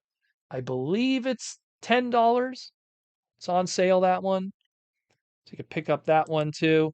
And then of course, you also have lovely, lovely My Little Ponies. There's actually way more than what's available here. There's a whole bunch of other ponies that were added to the website. I do not know the names. I am not a pony expert. I know Rainbow Dash is that rainbow one, Twinkie Pie, Twinkie, Pinkie Pie, Twilight Sparkle. What's the other one there? Verity, Applejack. Oh, I'm doing good. I don't know the others. There's a Derpy there. Spike is the one that's not a. Yeah, I'm getting there. I'm getting there. Brony in disguise. So we got all of those too. A lot of the loveliness. So all of those are available and more. And the Toy Armada. I'm going to talk to Aaron. I'm going to have to message him from Japan. I'm going to have to tell him, hey, I'm not going to be here on Saturday. Maybe you could replace me for the Saturday night segment. So I'll talk to Aaron, see if we could get him to do Saturday. If not, he'll be there on Friday. But check out the Toy Armada with Aaron Archer. We're going to try to record a segment before TFCon. We have been both extremely busy. Like I said, June is going to be nuts for me, and not to mention July. And then, of course, you know, on Aaron's side, he's been busy with the toy store, and then, of course, all the art stuff and the moving and all that. So he's been busy too. But we will put out another segment. Again, Aaron stopped his dry spell of live streams. He did one last week. Go check out. He put a whole bunch of beautiful Takara photos. If you were on Twitter and you saw my photo of Aaron Archer stressing with the Armada designers, that funny photo that everyone loved, it came from that live stream. Aaron was sharing a whole bunch of behind the scenes photos from Japan and all the beautifulness of the land of the rising sun. So it's going to be pretty wild. And again, pick up some beautiful Posca paintings from archermonster.com/shop. When is BotCon? Because I think he's going to be at BotCon. Oh, wait a minute. If he's going to be at BotCon, when is BotCon? Anyone? Chat? When's BotCon? Oh, no. Is he going to be gone this weekend too? Uh-oh. I didn't think of that. Wait a minute. Anyone? Yeah, check out Aaron's live stream. It was awesome. It was awesome. Awesome photos. Awesome photos. It's next weekend. Okay, good. Jeez. I was worried. I was like, uh-oh, wait a minute. Oh, no. Then you guys have nothing. You'd have no live streams of good quality. No shade. But yeah. Okay, good. So Aaron can still cover for me. Excellent. All right. So hopefully Friday. But check out archermonster.com/shop. Aaron's going to be bringing his art books to BotCon. He has, no joke, guys, I think 4 of volume 2 of his art book left. It's going to be gone, and that's going to be sold out at BotCon. So it's the same thing like I told you guys last time with LA. I'm like, he had like 3 left of volume 1, and when he brought those to LA, those were all gone. So, and then he sold a whole bunch of volume 2, and then I think he has like 3 or 4 left of volume 2. So if you have been sleeping on buying volume 2 of his art book, Go get it now because he's going to be bringing them to BotCon in Fort Wayne, and they're going to be gone. That's going to be the end of it. So if you're hesitant, do that because he's going to be bringing stuff to the show that's on the website, everything that's going to be going there, and there's going to be impulse purchases. Stuff is going to disappear, all of it. And then we got Bin Studios. Check them out. iWarp is their website, binstudios.iwarp.com. Get yourself an upgrade kit for your Unicron HasLab. That way you don't have to buy an extra one for thousands of dollars. You can do what I did, because I did the same thing. I bought one Unicron, didn't realize the craziness that was going to happen. And then I was like, man, I don't know what alt mode I could put this in. I want to have both alt modes, because both alt modes are amazing. And then I entered Bin Studios, and they had their ring set, they had their wing set, they had their interior set. You pick it. It's 3D printed beautifully, shipped to you from binstudios.iwarp.com, and you could have both on display. Mikey and Louie from Bin Studios will send you a YouTube video, which will show you how to install it. It's extremely simple, but I do feel the YouTube video does help with it, because anyone who's transformed Unicron knows it's like wrestling a small child. So check it out, yo. binstudios.iwarp.com. Yeah, he's a pricey boy. T-Formers 2002. How long are you planning to be gone? Well, the goal is I'm leaving super early Thursday. It's Thursday right now, technically, but super early Thursday. Catch my flight, and then we're what do you call it? We're gonna be doing a 13-hour flight direct. Arriving in Tokyo, and then Friday just getting our bearings. Saturday, Sunday, business as usual, and then leaving either late Sunday, early Monday. So Monday you're not going to have a segment. Like a Thursday you're not going to have a segment. Friday you're not going to have a segment. Saturday you're not going to have a live stream, and Monday you're not going to have a segment. So I apologize. I will be absent. And there probably is going to be some big news happening, but this is some business stuff. Speaking of business stuff, Mega Man X coming this month. Mega Man X Timelines, issue number 1, will be hitting your local comic shop within the next couple of weeks. My book. It is going to be dropping soon. The first printings of the first covers have sold out. I don't know the availability of individual stores. When comic books usually sell out, that does not mean that you still can't get it in person. It just means that we had an allocation, all the stores ordered a whole bunch of copies, and they've sold out. Now, obviously, then the stores are going to either, if they're going to put it on their spin racks, on their walls, or it goes directly to people that put it in their pull bin. I do not know. But go to your local comic book shop, ask them, hey, could I get Mega Man Timelines issue number 1, if they just had it just to put on their shelves, and they were part of the lucky, because this sold out really fast. There will be second printings. They will have different covers, though. That's all I could say thus far. Again, thank you to all the fans for all the love and support. Man, this thing sold out very fast. I was quite surprised how quickly it sold out. But I guess people are either really hungry for Mega Man or really hungry for stuff that I write. I'm going to go on the Mega Man, yes, on that one. But this is written by me. Beautiful story. Staying slavishly loyal to the video game. I don't want to spoil what that story is, but you could probably figure it out. Art by the extremely talented Edwin Huang, who I'm going to be seeing at San Diego Comic-Con in just a few weeks. If you're curious what Edwin's art looks like, pretty much that top left cover sums it up in a nutshell. His art is amazing. And the colors are done by the ever-talented Joshua Perez that I've worked with for, 15 years now. I've done stuff with him. And Josh is easily the best colorist in the game, without a doubt. So between those two talented dudes, we have a beautiful book coming in June. So stay tuned for that. I will try, and this is no promises, and this is why I'm telling people to try to secure a book at your local comic book shop.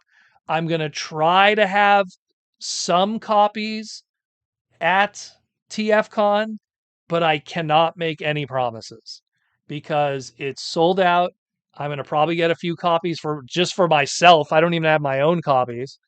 And the problem is I might have been able to get a couple of copies directly from Capcom and Udon, but that would have been if San Diego would have come first and TFCon second.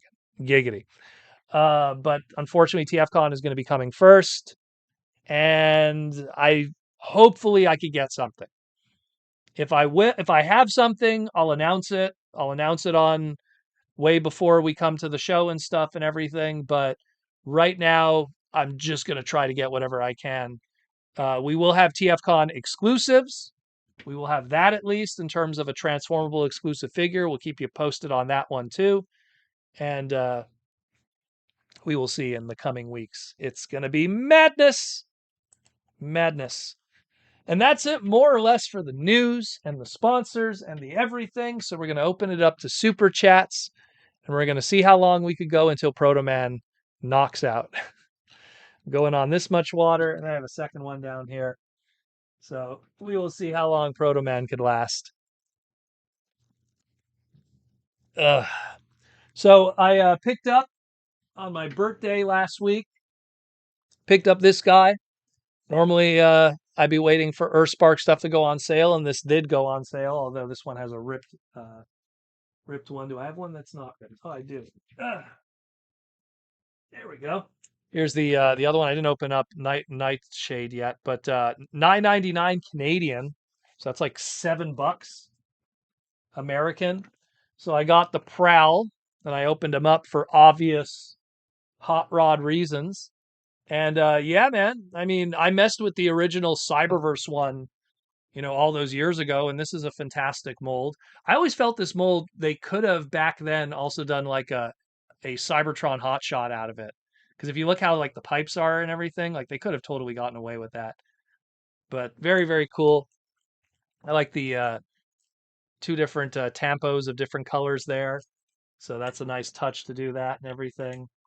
And again, on the back there for the spoiler, how it would have looked. Very, very cool. Gonna probably do a photo shoot with this guy at some point when I get back. Mind you, I might have a whole bunch of other cool stuff too. The Nightshade, I'm tempted not to open it for two reasons. Number one, so the funny thing with Nightshade has two variants. The first run of it had an Autobot logo. The second run actually has the Terran logo on it. So this is the tougher to find Terran one. I know at some point I'm going to meet the voice actor for Nightshade again. I might as well show you guys. I got it signed already by the voice actor of Nightshade. I believe it's Xavier? Xavier? What was the name of the individual? And I'm going to try to get another one because it's tough to get certain voice actors. They only do certain shows geographically. And so I like to get product signed by them and then be able to then give it to be opportunities for East Coast or TFCon Toronto people. So I'm going to try to get another autograph for this. And the reason why is I want Nightshade, but I want the Japanese one. The Japanese one is way better painted than the American one. I'm not hating on the toy or the character. If I'm going to own the character, I want to own the best version of it. So instead, this has nice packaging. So I'm just going to get, is it Z? Is it Z? Yeah, Z Enfantin. See, I remember he had interesting name. So get that John Hancock on there, and that'll be that. And then someone at TFCon Toronto or someone at TFCon Chicago could enjoy it. Because, like I said, there's certain voice actors that if it's not LA, like LA, you'll only see them at LA. Like they're just some voice actors, it's LA or bust. And that's one of those cases, unfortunately. So those are ones where I go, oh, ooh, okay, maybe I should probably get autographs from this person so that people in the other areas could get it. Got some super chats. Let's crack into those. Kaz, what's up, Kaz? Super chat. And just make sure everything's okay. I gotta make sure with my phone too. $10 super chat. Sup, Proto, sup, Kaz. I recently saw Beast Wars art book drawn by Kazuma Kanako, the artist from Persona and Shin Megami Tensei. I love those games, especially the Persona ones. Before working on games, he started as an animator for G1, Scramble City, and Headmasters. Which one are you referring to? Which one? Which art book? Are you referring to? Where is it? Because I have a lot of those weird ones too from Japan. Is it this one? The box art? Well, it might be this one. This is a wacky one here. Is this the one with the box art? Yeah, this is the one with the card art. Like the CG card art there and the box art. Get the unique art there. Look at that Dinobot. That's a really cool one. And the Cheetor. This Cheetor is so based off of the toy model. That is so like a masculine Cheetor from the toy model. And I think this one, this has like the masculine air razor. Does this also have the arc in here? Not the arc, the Axelon. Yeah, it has the Axelon. Look at that. That has to be made into a poster. How has someone not like scanned this and upscaled this and turned this into a poster? Like no joke, I'd hang that on my wall. Like no joke. Do I have to be the one to do it? Am I gonna have to desecrate this book and do it? That's another thing. When I'm gonna be in Japan, art book hunting. Art book hunting. Gotta love the art. Like, you know how much this thing cost? How much was this? Let's see. How much yen was this? What was the yen currency on this one? Doesn't have it? Come on. Usually they put it right on the back. Oh, here we go. 700 yen. This book was, in today's money, $6. The printing is insane in that country, how cheap it is sometimes. High gloss quality art book, $6. $6. Unbelievable. Unbelievable. There's that one. I think I have another one too. Check. Do I have another one that's reachable? No, I don't think I do. I have like the Benson Yee sourcebook guide. I have a few weird ones upstairs over there. Yeah, you guys don't want to see that stuff. Art books are always like, you want to own, you want to own it. Thank you, Kaz, for the super chat. Thank you for the super chat, the gold super chat. JR Mina from the Philippines. Well, JR, I am actually going to be closer to you than probably I've ever been. I'm going to be almost near your area soon. Going to be in Japan very, very soon. Have a safe trip, Proto. Thank you, JR. It's going to be a wild one. It's going to be a wild one. Honestly, my goal that weekend, if I could get some proper shopping in, because it's going to be Tokyo, and Tokyo is, unfortunately, and again, I have friends that live over there in Japan, and they're like, Tokyo is done. Tokyo is done. It's every tourist flies into Tokyo, and all the collector guys and the buyer and reseller guys, they all hit up Tokyo because it's safe and it's the place you want to go into and it's the place that you want to do tourism. And as a result, if you're looking for really good deals, it doesn't exist anymore because the locals now have gotten smart to it. And where it used to be like, oh, here's this loose figure. Oh, I'll ask 500 yen, which is like $3 American. Now they're like, oh, Gaijins are coming. Gaijins are going to be buying from us. Gaijin tax. So now, like, stuff that was 5 is now 20. Stuff that was like, 10 is now 30. So you have to kind of go to the offshoot areas. You got to really go outside of that. The what do you call it? The Yasuis, the Akagis, like those different districts. God, what was the other one? Haruna. You go to Haruna. These are all the different districts in Japan that are more out there. And then you go to those areas, and then you find those store like the value villages and those thrift stores of those areas, and then you laugh to the bank because those are still great. So I'm hoping to find some good stuff, but it's Tokyo. And Tokyo is unfortunately now it's like, oh, look at that, look at that, look at those mint in box G1 Transformers. Wow, they're more expensive than eBay. Why would I pay that? Okay, forget it. Mike Prime 21 Proto. Which cassette do you think the leaked Soundwave will come with? I'm guessing Buzzsaw. Buzzsaw is a given because you have to think about it. There, if it's going to be a comic pack, it's probably going to be either a straight up repaint or a brand new tooling. And they had the brand new tooling's probably going to be put more into the Fort Max. Let's put it this way. So I'm thinking it's going to be Buzzsaw, unless they like do. Oh hey, it's going to be Sundor, which makes no sense because he was an Autobot, or Wing Thing from Brat Bat. The Action Master, or some deep cut. Or what was the blue Ravage? Night Stalker, or blue Cobalt. You know, like super deep cut. But we will see. We will see. Kaz with the $5 super chat. Thank you again, Kaz. It was art that drew from Game Criticism magazine. He was drawing his reactions to the show and other shows he was watching. He's a fan too. Oh, that's really cool. That's really, really cool. uh, Yeah, hard off is their version of Value Village Pro. So you have, and no joke, guys, don't giggle, even though I will. You have hard off and you have soft off. So hard off is hard goods, cell phones, toys, video games. Soft off is clothing. So if you see a soft off in Japan, that's where you get your thrifting of clothing. But the funny thing is, same thing. If you go to Japan to go clothing thrifting, you're going to laugh at what is considered valuable items over there. Like, you could probably go to Walmart, pick up like, a Kiss t-shirt, or some like, 80s hair metal t-shirt from Walmart in their men's section.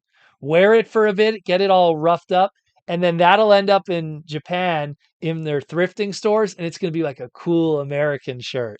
So like a lot of the stuff that you see in the soft off in Japan is like shirts that you would buy here for like $5. So Book Off is good too. Sometimes Book Off has video game stuff also. Yeah, that's true too. But again, the unfortunate thing is Tokyo sucks. Tokyo's great for the attractions, the history, the going to the big name stores and the big events and the pop-up stores. But if you're thrifting and you're looking for secondary market products and old school toys, you are going to be extremely disappointed. It used to be amazing. You could go to Tokyo and you could buy fat packs of old Pokemon cards, Japanese, but old Pokemon cards for nothing with holofoils. Now guys come in and it's just like a vacuum cleaner. They're just sucking it all up. So you have to go somewhere that they're scared to go. They're scared to go anywhere that's like anywhere a little further away. Go an hour out of Tokyo into the more suburb areas. Open your Google Maps and try to find some of those thrift stores out there. That's your best bet, because otherwise you're going into the tourist tax areas. And none of that food is more expensive because they know it's tourists. You're going to go into a 7-Eleven thinking like you're going to find the great deals, and you're going to find out that the Japanese guy in front of you didn't get taxed, but you got taxed. So it's a very cash country. I understand they use credit card, but they are very cash oriented still, and there will be guys that'll charge you tax and the other guy they won't charge tax. It's just how it is. It's Japan. You won't get robbed. It is very clean. It doesn't have a high crime, but you still will, as a white boy over there, gonna encounter a few little things here and there because it's just how it is. And I deal with it. I deal with it. Like judo in Japanese, you got to work with it to succeed. Work with their energy. Um, Mike Prime 21, Night Stalker was in the Marvel, so yeah, Buzzsaw, Night Stalker. Yeah, I could see. Do an interesting Night Stalker repaint. Brainstorm 2002. When do you think they'll do the two Autobot Juniors, Cab and Go Shooter? Well, I mean, you end up in a situation where you say to yourself, like, Go Shooter could be done only because if they want to just go that route of like what they did with Minerva. Do you want to get a Go Shooter that isn't a headmaster? Then it could be done tomorrow. They'll make a new Prowl mold, they'll make a new Sirens mold. When we do get, let's say, Defensor, and then a Go Shooter will happen if you don't want a headmaster out of it. Same thing with when you're talking something like Cab. We'll get a Voyager class Inferno, and then they'll just like retool it or something, or give it something that's more like Cab's head, and they'll be like, here you go. It's not exactly like the original, but here you go. And they'll change the chest. They'll put a piece that goes over Inferno's front Cab chest or something. But yeah, that's one way. But that's if you don't want a headmaster, and that's assuming that you're happy with what you got with Minerva. If you want a headmaster, then you're asking for a whole new tooling from the ground up. And in all honesty, if they're going to do whole new tooling from the ground up of like Cab and Go Shooter, that's going to be a HasLab. I feel like when you get that deep into the new tooling and you see, because you go like, what do you do with a Minerva afterwards? Oh, well, Protoman, you got to do Night Beat. Yeah, but what if it's like really Minerva? You know what I mean? Like fem form. That's not Night Beat. You know what I mean? And not to mention, comic book Night Beat, which is the most famous Night Beat, has a completely different chest that was an animation, not an animation, technically an animation mistake because they based it off of the commercial. Long story, but it has the wrong head sculpt because they actually had the heads mixed up, and I believe it was Sirens' head was on Nightbeat's head, and all the wackiness that Mr. Furman and Budiansky had to deal with back in the day. The only crime is killing your wallet. Oh yeah. Well, that's, you know what? In all honesty, straight up, I'm only bringing like $500, like no joke. I would go to BotCons and I'd bring easily $1,000. This I'm bringing $500 because I know that the expensive items are going to be even more expensive than they should be, and the cheap items will be more in the range that I might be happy with. The Keshi Gumus, the Suphobes, the vinyl figures, the weird stuff like that. Don't be surprised if I come back with not a lot of stuff. Like that's just unfortunate. Again, it's Tokyo. It's a little bit different. It's a little bit different. Like if I could, like, I would be in like, geez, I would be in like Shibuya or something, or like just somewhere else. But it's not my call. So uh Mike Prime sounds like the right for the 80s toy commercial. Yeah, totally. 100%. Sarah, how you doing? This Devastator Studio series is not my taste. Buy the extra parts and the parts forming. You'd expect to see what you expect to see. We're going to see a new one. Well, we just got this one. So something where, you know, if you're someone who's into third party, you have options. I'm not really into third party unless they're really doing something unique. But you have Giants, you got Hercules. What were some of the others that they did? So you got those ones as choices if you want to like go down that route. And then after that, do you like your Titan class? Do you like the Titan class, but the San Diego exclusive with the chrome areas? Do you like the Titan class, but the Japanese version, which had the different head sculpt? Do you like the Titan class, the one that we got that has the different head sculpt? You have options. None of them perfect, unfortunately, but you have options. Everyone has their own taste of what they would like. What comic book edition? Oh, wait, hold on. I missed some others. Sorry. Transformatics, listening while repo labels up, listening while repo labeling up an extra blue streak into TF Prime smokescreen. I've always felt, um, look this up. I posted on Twitter, I think once. Uh, Transformers Prime Arms Micron smokescreen. Look at that figure, and then look at the Tycho track Freeze-On. Compare the two.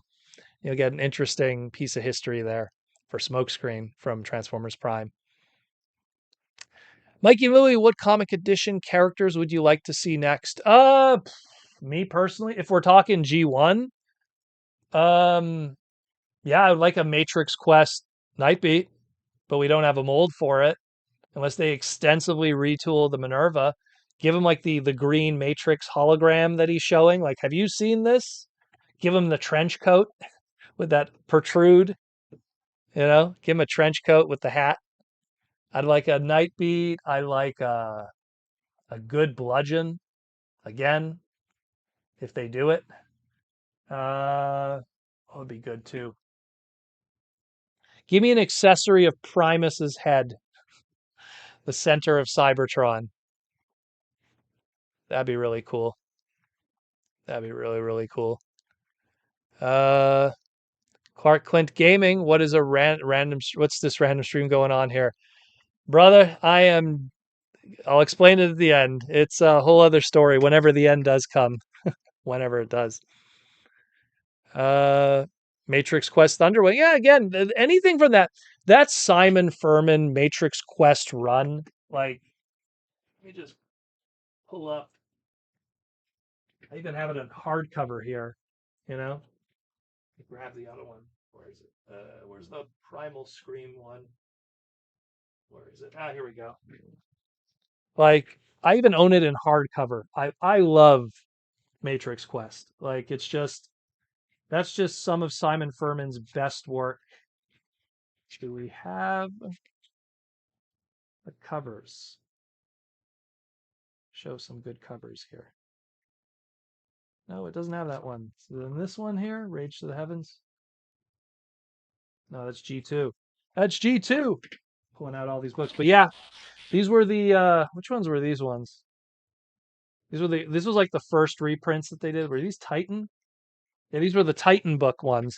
They were hardcovers back in the day. What did I pay for this? 24, not too bad. But look at that. No teeth on good old Thunderwing there. But I love them. I love them a lot. Matrix Quest is easily probably one of my favorite like runs of Transformer stories in all of comic books.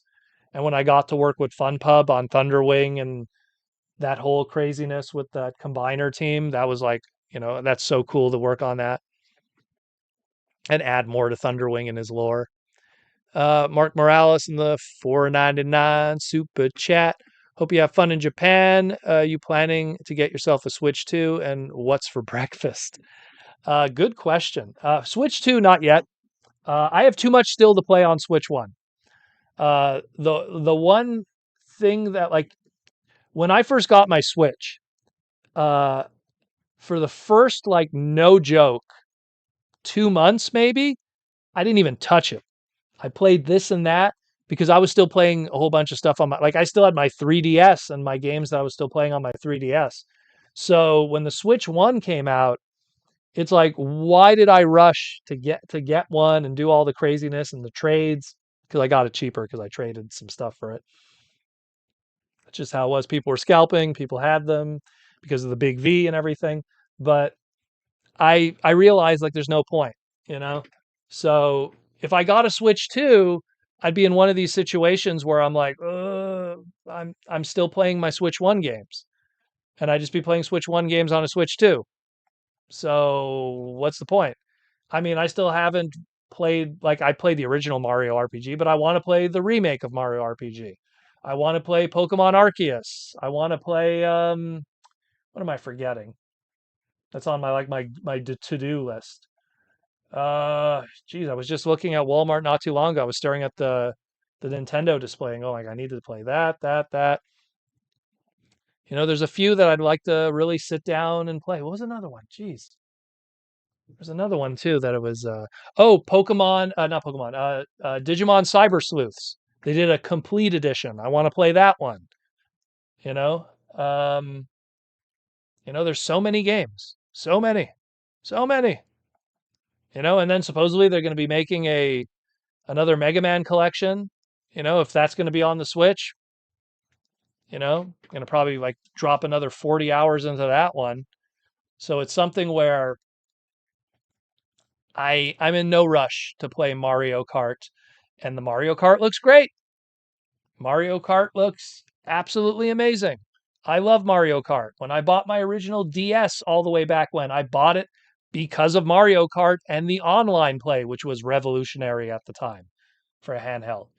Like, I love my Mario Kart, but I'm not going to spend that kind of money and Mario Kart, and it's Canadian, so $700 for the Switch, $120 for the game. So I'd be almost at, and that's not counting our taxes. So with our taxes, easily over $1,000 just to play Mario Kart. And then I'm going to play it for a bit and then go, okay, I got to get back to my Switch 1 games. I'll wait. I will wait. No rush. No rush at all, my friends. Yeah, Pokemon Arceus. I want to play that. It looks really fun. And I just never had the time to buy it or play it. That's all.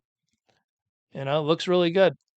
Uh, Brainstorm 2002. It's the same for me too. I just got PS5 last year and it's been excellent. Yeah, like the thing is that I mean, what's crazy is there's Wii U games that I have a back catalog for, and my Wii U is not hooked up at all. It is gathering dust in a corner of the video game room, and I'm just going like, man, there's still some Wii U games I'd like to play. You know, and it's just unfortunate because of how the Wii U is designed. Some games will just never be ported properly, and they could only really be Wii U games. Like I've never played properly. I started them and never finished. I never played and finished any of the Batman Arkham games, and they look really good, and I want to play them. I never played any of the Spider-Man games on the PlayStations, and they look really good, and I'd like to play them. So there's so much, so much. I've said it right now. If tomorrow they never made a new video game ever again, like it ends tomorrow, I'm good. I'm good. There is enough for a lifetime. I'm the guy that's still, oh, hey, some new Super Nintendo Japanese RPG was translated recently. I'm going to get that ROM and then fire up the old Nintendo 8-bit dough and play it on the suggestive emulations. You know, I'm down. I'm down 100%, you know, and that RPG, that brand new translated RPG from 30 years ago is going to keep me busy for like days. Didn't cost me anything. Or $1,000 Switch and I play Mario Kart with not all my friends who don't have it yet. You know? Did I miss the what's for breakfast one? Probably. I'm gonna have probably 2 hard-boiled eggs because I know that because it's a international trip and it's going to be 13 hours direct flight, and I'm in better seating for business class. I know at least I'll get 2 meals in that. So, but I still need to have something in me. So I'm going to probably just have like 1 or 2 hard-boiled eggs, just get some clean protein and biotin in me. And then maybe some berries. I'll see how I feel. I don't want to eat too much before going on the flight because if there's going to be food, I kind of want to enjoy that too. But I'm probably just going to have 2 eggs. Don't let anyone tell you that eggs give you cholesterol. It was all a lie and bull. I had, no joke, guys, I had an egg or two every day for probably almost 4 to 5 years. I get my blood work checked all the time. There is no bad cholesterol in me. Eggs are very good for you and they're very healthy, you know? So, have some eggs. They're good for you. Great way to get protein too. Um, and they did another study. It was interesting. Someone was saying like they did a study where they gave an egg a day to children in one study group, and then they gave an egg a day to, they didn't give an egg a day to children in another group, and they noticed that the children in classrooms were more active and paid more attention, were able to retain information better. So there's got to be a whole bunch of positives there because so like in America, hey, I'm going to get on the food high horse again. I know some people hate it when I talk about health and food, but it's like here in the West, we were like taught like, oh, cholesterol, avoid eggs, oh, have your egg whites and stuff. And then you go to like any other Asian country and it's like always part of the breakfast. It's always there every single day. And these people live to 90, so it's a whole other thing going on there. Um, Sarah, I'm back on sterile eggs. Well, I don't know how much of a difference that makes with terms of the yolk, but Sarah, I'm back. The biggest fan of Transmetal 2 of all time. Well, then you should probably go talk to Aaron Archer and get some stuff from him. Do you have any art from Aaron? You should contact him. Get some cool art from him. Buy some TM2 art. T-Formers 2002, especially the 2 a.m. No food is open around. Yeah, well, I mean that's was here. This slide still exists. Oh no, I'm gonna make people hungry. I'm sorry. Maybe I shouldn't post that. That was last week, my birthday dinner. I probably shouldn't post that. I don't want to make people hungry at this hour. They wouldn't be able to do anything. I'm sorry. It's just the slide was there to click on. But last week, if you didn't see, was my birthday weekend meal. Not my birthday because my birthday wasn't on the weekend. It was during the weekdays. And I wanted to go to my favorite Chinese restaurant. And for whatever reason, they were closed that day. And it was just for that day, too. It wasn't like, oh, we're closed for the week or it's for like the holidays or something. They were just closed for that day. I think it was May 31st, it was on Saturday. And I was like, just my luck. And so Sandy was just like, hey, why don't we just go to our first date place? So we went there instead. It was really good because it's a Cambodian place. It was very good. Very, very good. So I can't complain. Can't complain at all.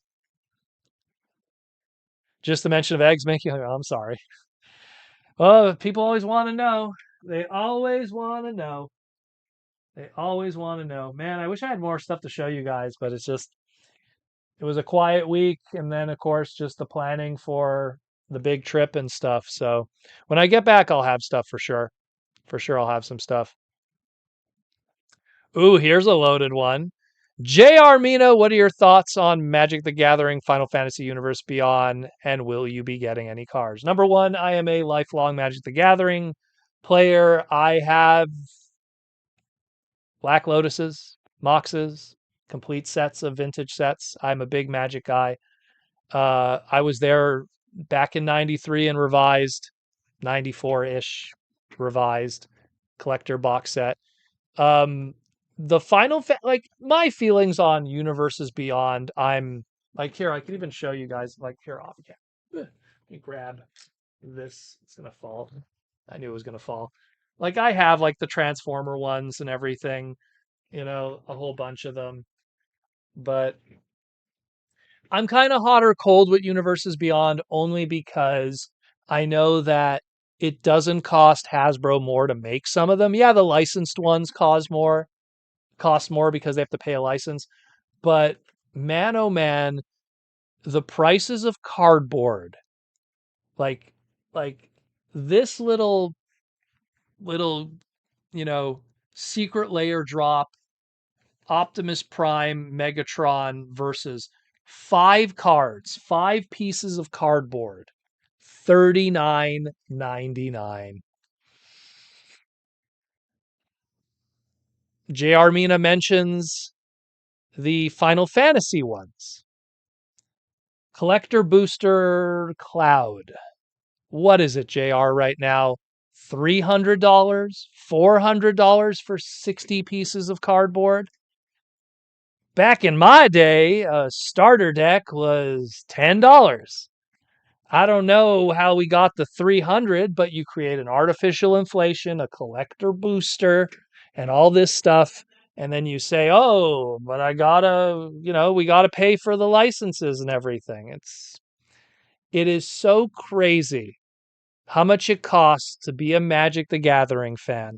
I always used for years and years and years and years, I always used to say that toy collecting was the most expensive hobby because I would compare it like video game collecting was not as expensive because back in the day, you'd still be able to find stuff in the secondary market. When you buy a game, it entertains you for like months and months and months sometimes. So, yeah, that initial purchase of a system is expensive and this and that. But as a toy collector, like you're buying $300 of toys every single month. And back in the day, $300 was a console. And that's a one-time purchase. So I used to say for years being a toy collector was the most expensive hobby.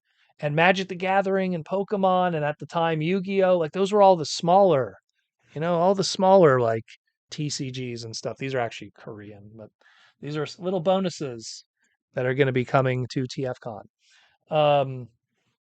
We'll talk about that in the future. But point is that um, it was like that forever, and now Hasbro's just like, let's just revamp it up, man. Oh, we used to ask like 30 for a starter deck. Let's ask 60. Oh, 60, let's ask 70. Maybe we could ask 80. Did an inflation happen? No. Did the cost of cardboard go up? No. Plastic went up, not cardboard. We're making straws out of cardboard now, paper. It's insane. It's insane what is going on. And I want nothing of it. I just buy the singles that I want, and that's it. And I want to have the VVs from the Final Fantasy. I want to have the VV cards, all the variants, as long as they don't break the bank. Because I love VV and I love Final Fantasy 1, so I love the Black Mage. And then after that, Locke from Final Fantasy 6. Maybe if there's a nice Tifa, that's about it. My Gooner smile. you know, that's about it, really. I'll buy a few singles here and there, if they're cheap. Like if there's like a whole bunch of Final Fantasy 6 ones that are 10 cents each, I'll buy them. But yuck, it's just the prices are ridiculous. It's disgusting. It's disgusting. It is so anti-consumer and pro whale. And what whales are the guys who buy 3 HasLab items to keep all 3, you know?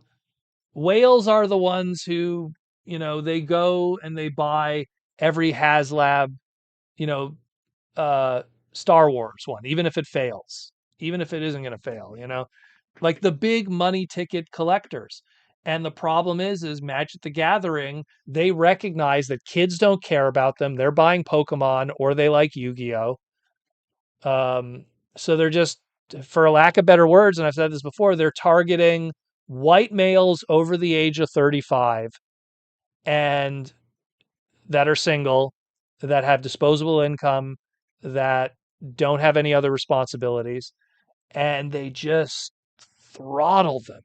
They just throttle them. It's just like, oh, let's see if we could get them to pay this. Let's see if we could get them to pay that. And it's wild how much it is. Guillaume, just the Magic 30th situation, $200 booster proxies. Oh my God. Imagine, Guillaume, imagine if that was successful. Let's say, because that was a failure, right? But imagine if that was successful, what that would have told Wizards of the Coast. They would have been like, so wait, we could do a $200 booster pack and get people to pay $200 for like 15 cards? And it's not even legal standard cards, they're just fake cards? Really? There would have been a MTG 30th Arabian Night the following year. They would have done an MTG 30th Brother War. antiquities, they would have done that. But because the first one failed with Black Lotus and all those Power 9, they didn't do any more because they wanted to save face. But imagine if it succeeds. And that's the scary thing sometimes with big corporations is sometimes something is super successful and you as a fan go, yeah, my thing was super successful that I like. Oh yeah, Transformers did incredible. Oh, record numbers, blah, blah, blah, blah, blah, blah, blah. And then I pull up my chart. When did Hasbro start increasing prices on Transformer product? Revenge of the Fallen. Record sales the following years because of the movies. Right up there. Every single time. Every single time. That's why people are like, Protoman's a Hasbro shill. It's like, you have no idea. You have no idea. I will call it out when it is, and I will say it when it's great when it is, man. And the one thing that's going on right now is the pricing is off the effing wall. It is insane. JR Mina, I just watch Commander games, MTG news videos, Tolarian Community College, Command Zone. I don't watch creators, so I just engage it myself. I go to news websites, but I don't really watch YouTubers of it. Stop playing during Weatherlight. Wow, okay, you stopped playing a long time ago then. Well, great set. Great set. I hope you kept your Weatherlight cards, Commander Sisse. T-Formers 2000. Speaking of whales, did anyone ever show photos of that $1,000 TF Ivory belt thing? Oh my goodness. Good one, T-Formers. Whatever happened with that? Did anyone buy that? Was anyone psycho enough to pay that? For something that's such a Japanese flex? That little button transforming thing? Oh my god. Crazy. Crazy. HasLab Omega Prime. Are you saying? Who knows? Who knows? Like HasLab Omega Prime, I still stand by. That should have just been a retail item. That didn't. Number one, I get it for people who didn't own the original. It's an opportunity to own a version of that character. I'll let that slide. But it didn't need to be a HasLab item. It really didn't. It really didn't. I don't care what anyone says. And all the extra layers of problems that were associated with it. And I know that, look, we're hopefully not going to have those problems with, hopefully, with the Lio Kaiser. But man, it's rough. It's rough. Whatever they're going to do next, man, it better be a home run.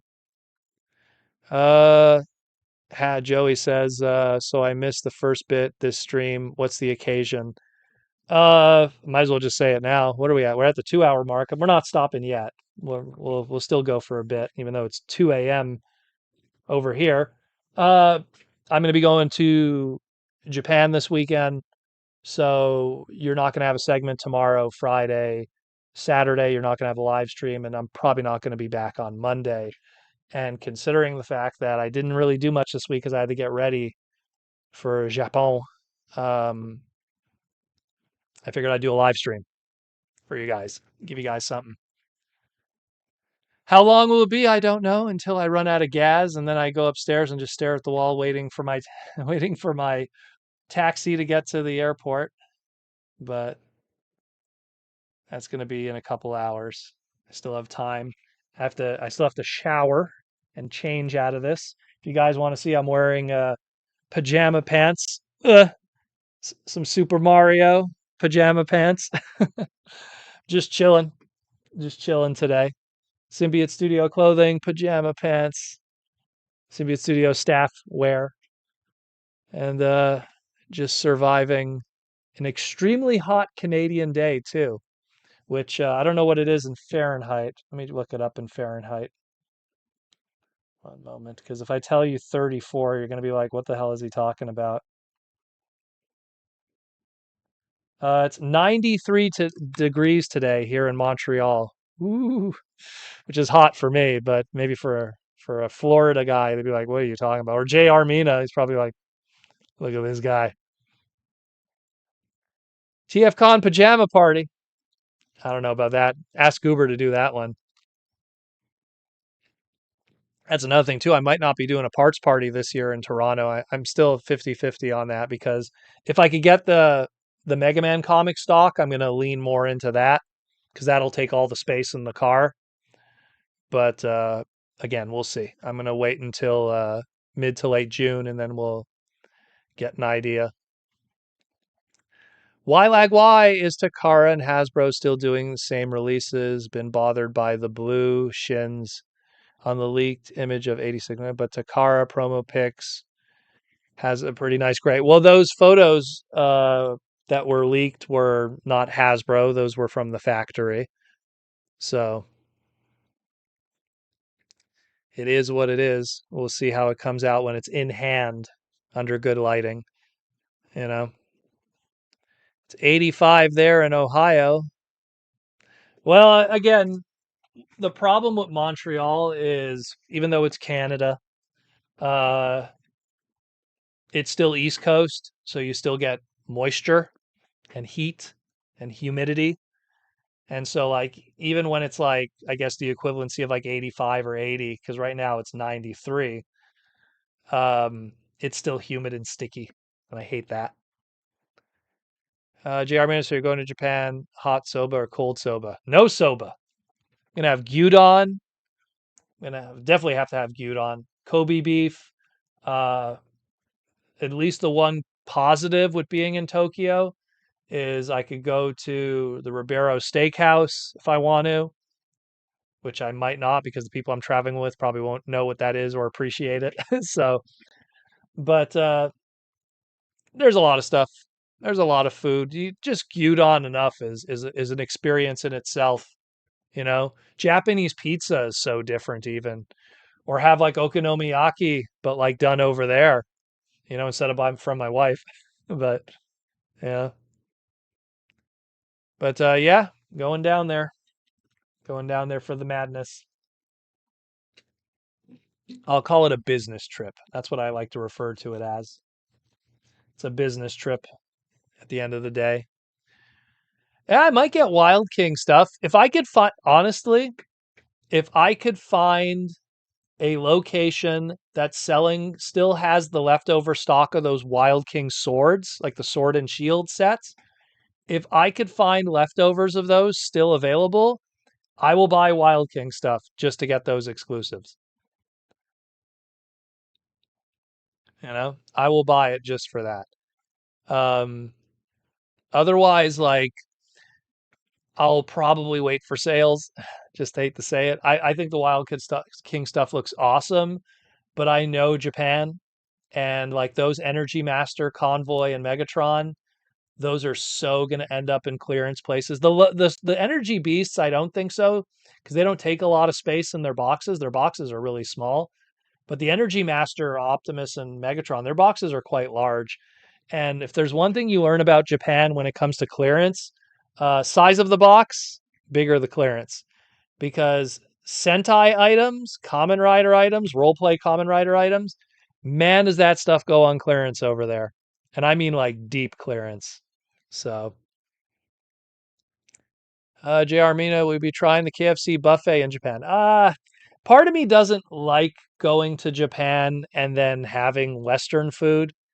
Like one of my friends went over there and they're like, dude, we went to a McDonald's and then we went to a Pizza Hut. And I'm just like, really? Like you went over there just so you could have a Big Mac over there just to say you had a, like me, it's like I like to go, number one, the mom and pop like ramen shops or gyudon shops or Kobe beef shops, they're so much cheaper than anything else you could buy. So if you want to eat cheap and then save that money towards more toys and product, then you're also better doing that. Going into a McDonald's, and like I told you before, now it's all just tourist traps. Like they know the tourists are going to go to McDonald's.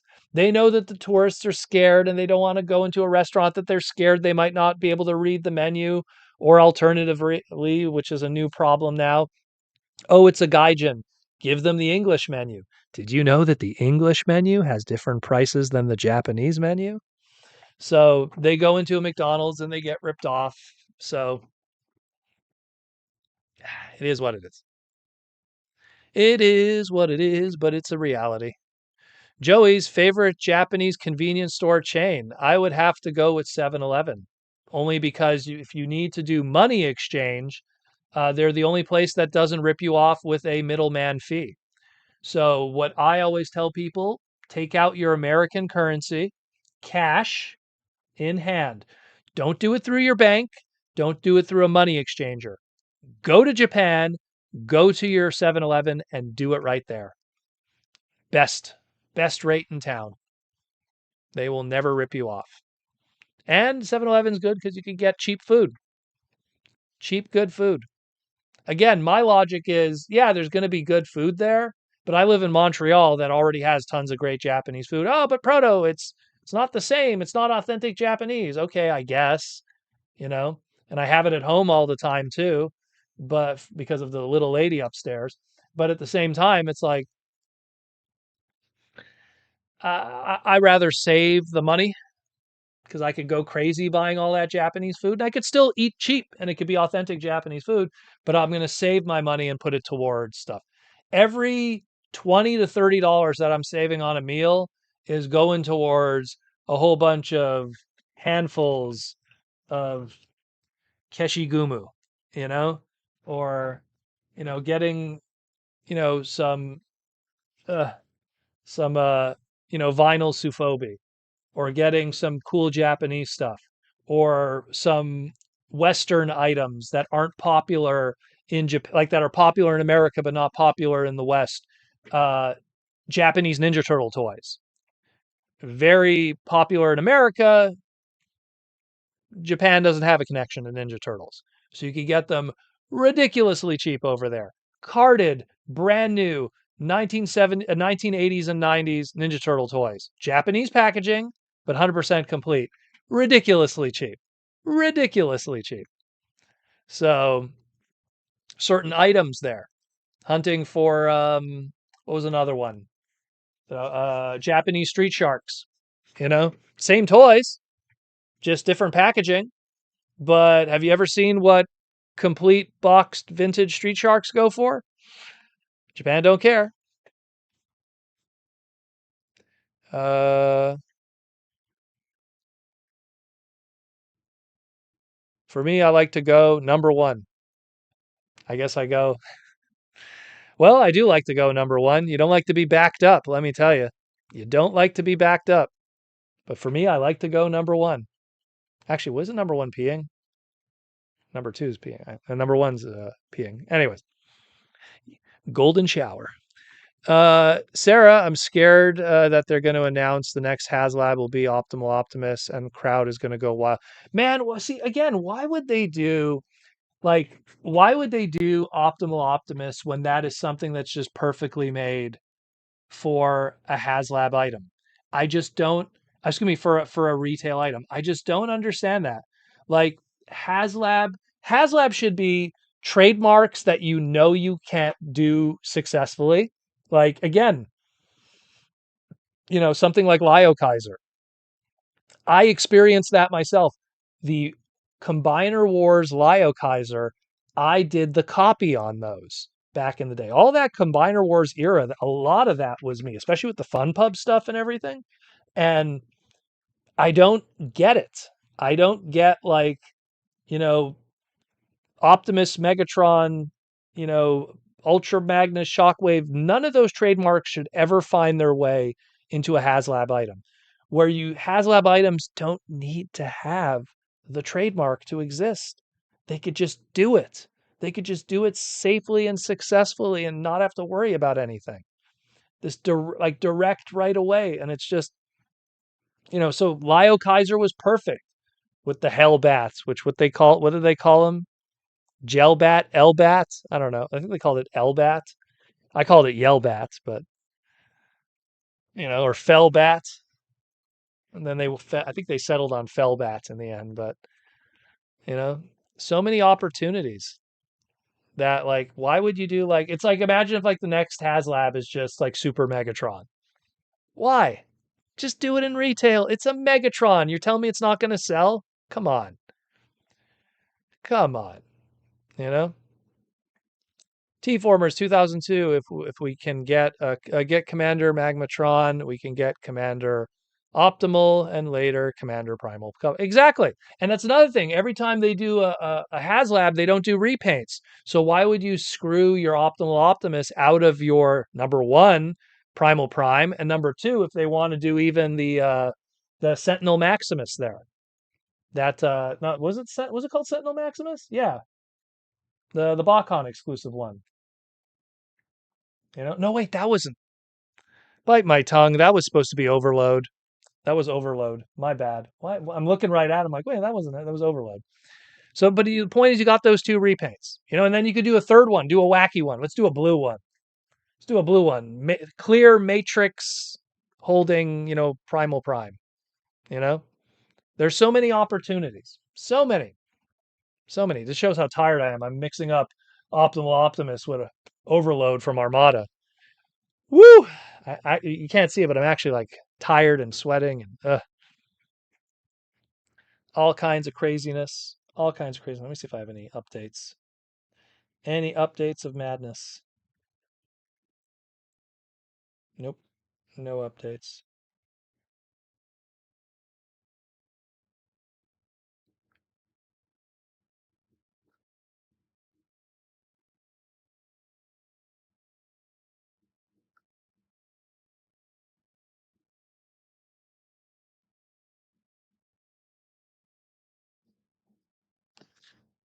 Alrighty. But yeah. Sorry, I just had to look at the phone. What is poppin'? What is poppin'? And Beast Machine's fun. Yeah, Well, see, yeah, like the I suggested it last time. Like if you do Grand Mal, the ship Megatron, right? That transforms into the ship. That's a big item. So while it is a Megatron, that wouldn't work for retail. So you could get that nice big ship. The stretch goal could be a Botanica figure with a Night Scream or a Rat Trap that's done in a proper scale. Like there's a lot of meat on the bone there, and it's an obscure item that's aimed at the fan market.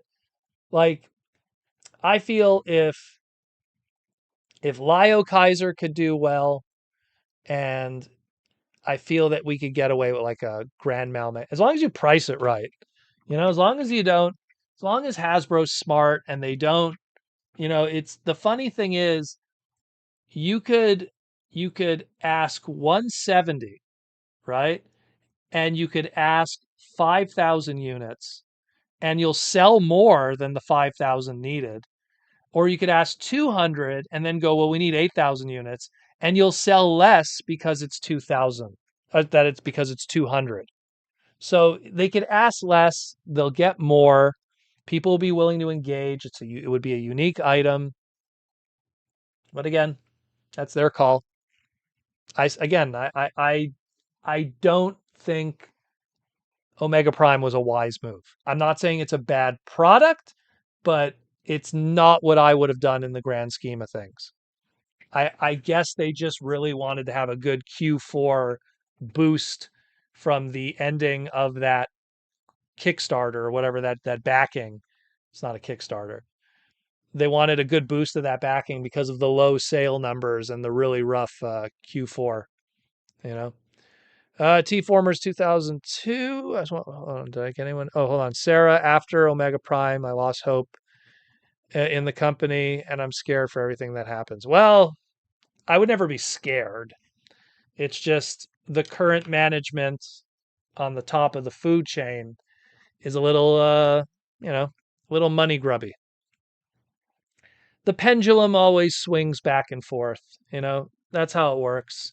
And I told you, we're in a G2 era. And sooner or later, when that true bad sales happen, has to swing back to creativity and humbleness, if you will. So, T-Formers 2002, Optimal Optimus body that Megatron used in the finale. Well, that's just it. You could do Optimal Optimus's, body, and then you include an extra face sculpt, so that way you could pull up, kind of like Hot Rod's Studio Series. You could pull up the head and you could swap In this case, it would just be the goggles, but in the Megatron case, you could just put the Megatron face, because that's all that's really different between the two, outside of maybe the shading. If you want to get into semantics about Beast Machines and their rendering styles compared to Beast Wars, but I could totally see that. It's so easy. Put a little spark for the chest that's removable, but then put the spark drivers that never happened. There's a lot of fun stuff that could be done. There's a lot. I mean, I'm just looking at my shelf right now, like there's a lot of fun that could be done. And it's just, to me, HasLab should be those items. It should be those items that are too fun for retail, meaning they're too risque, they're too weird. Like no retailer would want to jump on that or get behind it. Or alternatively, items that are just too big for retail. But Unicron scared them. Unicron did not, like, I feel like a broken record. I keep saying this over and over, but I'm going to say it again. I stand by that. I don't think Unicron was successful. I think the numbers were not true, because I have been following this company my whole life. And if there's one thing I see about Hasbro, is when something is successful, they keep doing it again and again and again. And if Unicron was so successful, why did they right away pivot to smaller and then continue doing that? So Unicron was not successful. Joey's, just do the movie style face swap gimmick, or that. Taco Tank, yeah. I own the original. I think it's a fantastic thing. Do Beast Wars Second, Taco Tank, and Niagara Base, and have a working waterfall with water. Niagara Base, Niagara Base is the coolest Transformer playset ever. I did a tweet about it. I said, the most relaxing, the most calming Transformer you'll ever own. Niagara Base. And the water's just flowing very calmly. Amazing little playset. Love it. Bring that back. Hell, just repackage it again. Do it as a HasLab. Repackage it again. Include it as an extra. And then take that Naruto frog and then have an updated, in this case, it wouldn't be Spitor. It would be, what was he called? He was called Diver. Yeah, I think he was called Diver, the green repaint. Because it was Gusha was the TM2. Yeah, Diver was the repaint in Beast Wars Second. I am running so slow today. It's the fact that I'm missing information. I'm ashamed of myself, but I'm so tired. I'm slurring my words. But I have to force myself, because that way I could get on the plane and then, knock out as I should.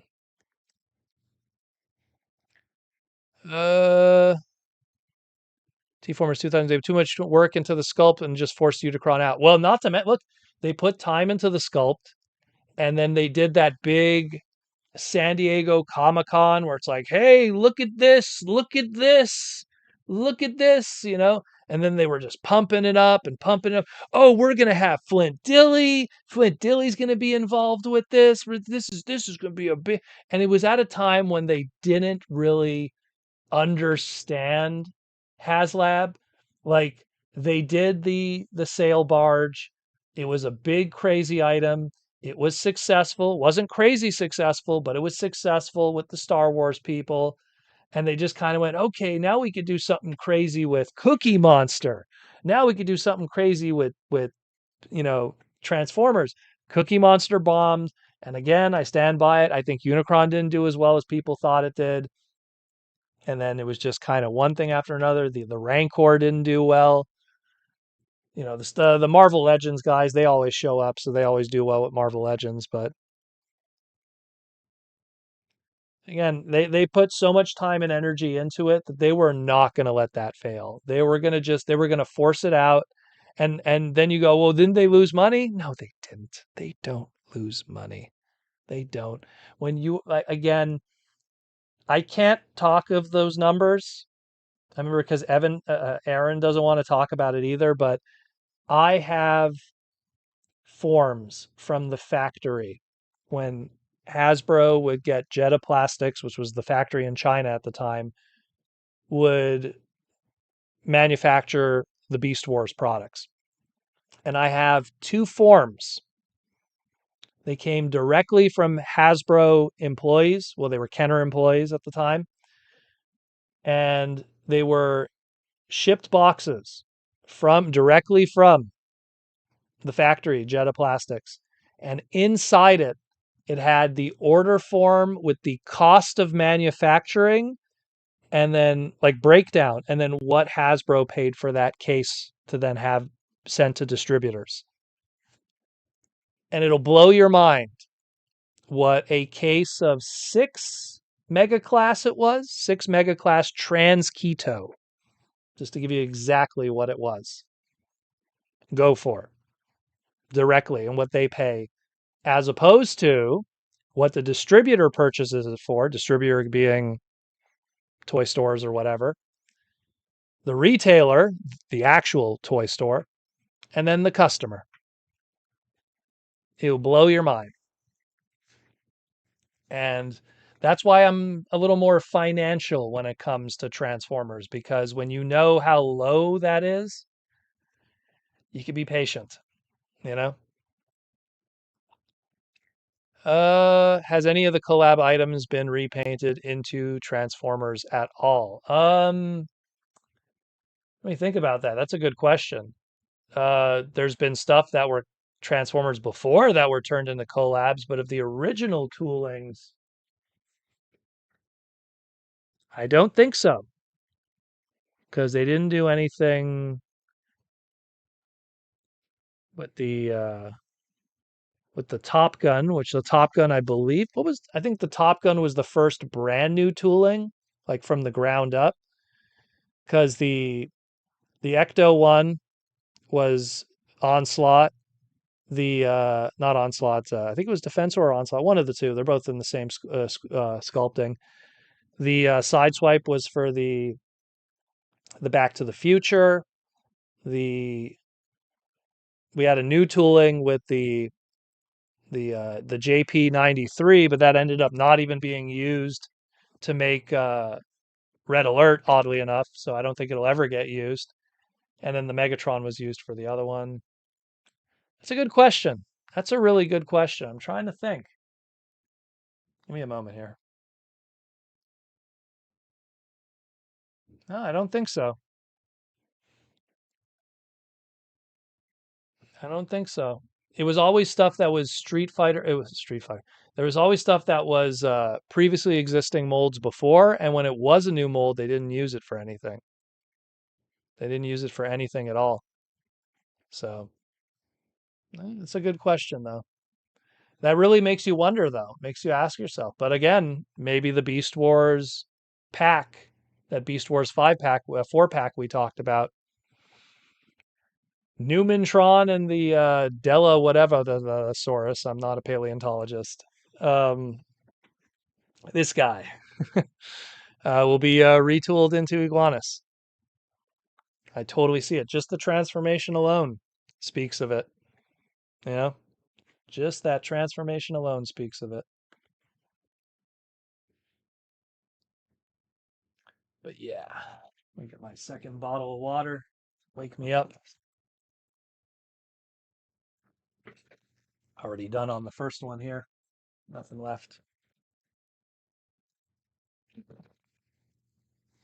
Also, Unicron had a cool video. Well, with Kuniharu-san. Good old Takeshi Kuniharu-san. Well, again, they pushed hard, man. They pushed really hard with that one. And I'll never forget. I'll never forget. Like, I remember I was sitting at the TFCon bar, because you have to remember that HasLab Unicron was announced like the Monday or Tuesday after TFCon Toronto. And I remember I was sitting at the bar with Aaron Archer, and then Aaron turned to me and he just said, "Hey, I got a question. If they did like a giant Unicron figure, and it would be like $500. Would you pay that? And I asked him, I said, well, how big are we talking here for $500? Because keep in mind, we're living in the world of Titan classes back then that were, you know, comparable. Like at the time, I mean, Fort Max and Metroplex were pretty awesomely big, you know? And I said, well, how big exactly? And he's like, well, easily on that 2 feet tall kind of scale. And I was like, well, then you got to make sure it comes with a bunch of stuff and has a great transformation because historically up to this point, my experiences with Unicrons have been very shell former, Armada, and all the retools that came from that Armada mold. And so clearly Aaron knew something at the time and he was just kind of testing the water with me.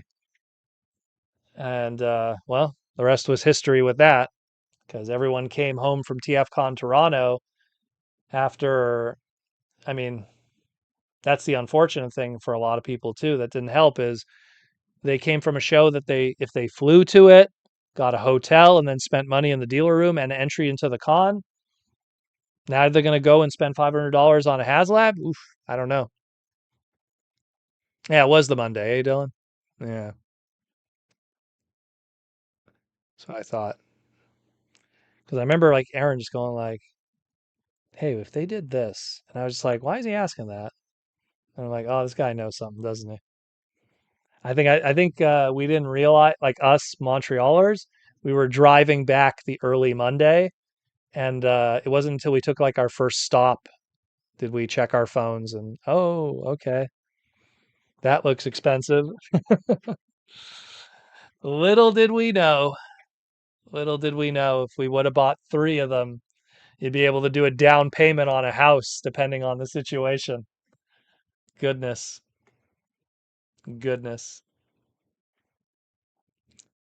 But we will see. We will see what's the next item. Again, I really hope it's something that's more along the lines of what they're doing with the Japanese stuff. Because if they're gonna do the Japanese stuff, like again, Lyo Kaiser, I get it. That can't be retail. That makes sense. But if they're gonna do the Japanese stuff, do the Japanese stuff. Do the real Japanese stuff. Uh, but yeah, you know, but it happens. It happens. Oh, I'm running out of steam, guys. Running out of steam. Ugh. It's going to be one of those weekends, man. It's going to be absolutely crazy. But the goal always is tire yourself out, get on the plane, sleep a solid 8 hours on the plane, like just knock out on the plane, sleep a solid 8 hours, wake up, be awake for the other like five or so. It's like as if I was flying to like, let's say LA. It's usually like a 4 to 5 hour flight. So be awake for the other 5 hours, land, and you're good to go. Your clock is reset and you're good to go. T-Formers 2002. I've always asked for Beast Wars second Majin. Well, Majin Zarek would be great. I would be with you with that.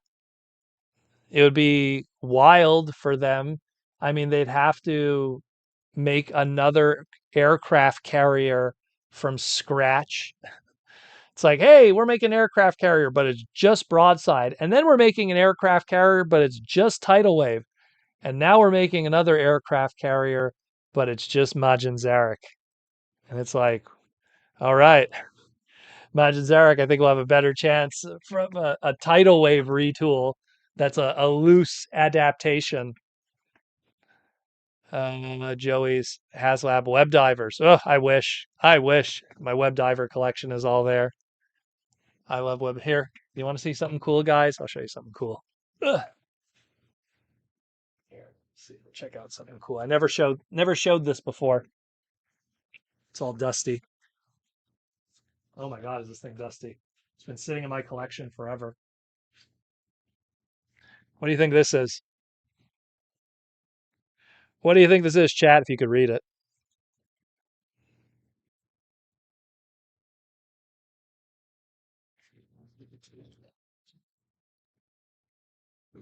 Dark Nova would be awesome. That's another one too. Volinger, Dark Nova, any of the weird Japanese villains that never got toys. You know, any of the weird ones. It's a box. Indeed it is. Indeed it is. Yeah. So I always worry about opening it this way. Hold on. Because I don't want to crease the cardboard too much. There we go. It is Lucky Draw Jaguar Dude. Eh. And I just dropped it. I dropped it and it activated the food. Good job. There we go. Lucky Draw. The black repaint. And the missile fell out. There we go. Both of the missiles fell out. There you go. Jaguar. That's hilarious that it fell and it just activated it. Ugh.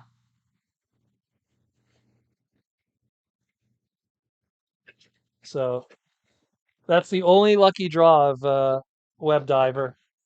So the first Web Diver item. Ugh, look at these pants. Ugh. The first Web Diver item I ever bought was the lucky draw. Because I was like, oh, if I'm going to buy a Web Diver item, let's get the hardest one to get out of the way first. And you know what I paid for that? No joke. I bought it from Azusa. I think I paid $90, maybe 100. I don't think even was 100. I think it was like $90. Thank you. Rocking the pants. This is the worst you will ever see me. Then we'll get back to our normally scheduled pre-flight, post-flight Protoman. I'm going to try to take some photos. I'm going to try to take some footage. I don't know if I'll have the time. I'm going to try to, take some nice footage and stuff, and maybe I'll do a little collage for the channel so you guys could check it out. See if there's any cool stuff. I'll dub over it or something. Oh, I saw this cool thing. Sarah, where's my Hot Rod Studio Series last night reissue? That thing is now $70. It's $70 for Studio Series Hot Rod. Oh God, I don't know what's going on anymore. Really? Jeez. Wonder how much the tank one goes for. I really need to, pardon the pun, dive into that line. You could get them, like, honestly, you could get them pretty cheap now. TFCon Baltimore, I bought the PVCs. That was one of my purchases, and I think I paid $15, and it was brand new in the box. I just cracked it open. You know, actually, I think. Let me check. Oh no, I don't have the other ones here, but because I'm looking at them, right, that's where my whole Web Diver display is, right here behind the camera and the microphone.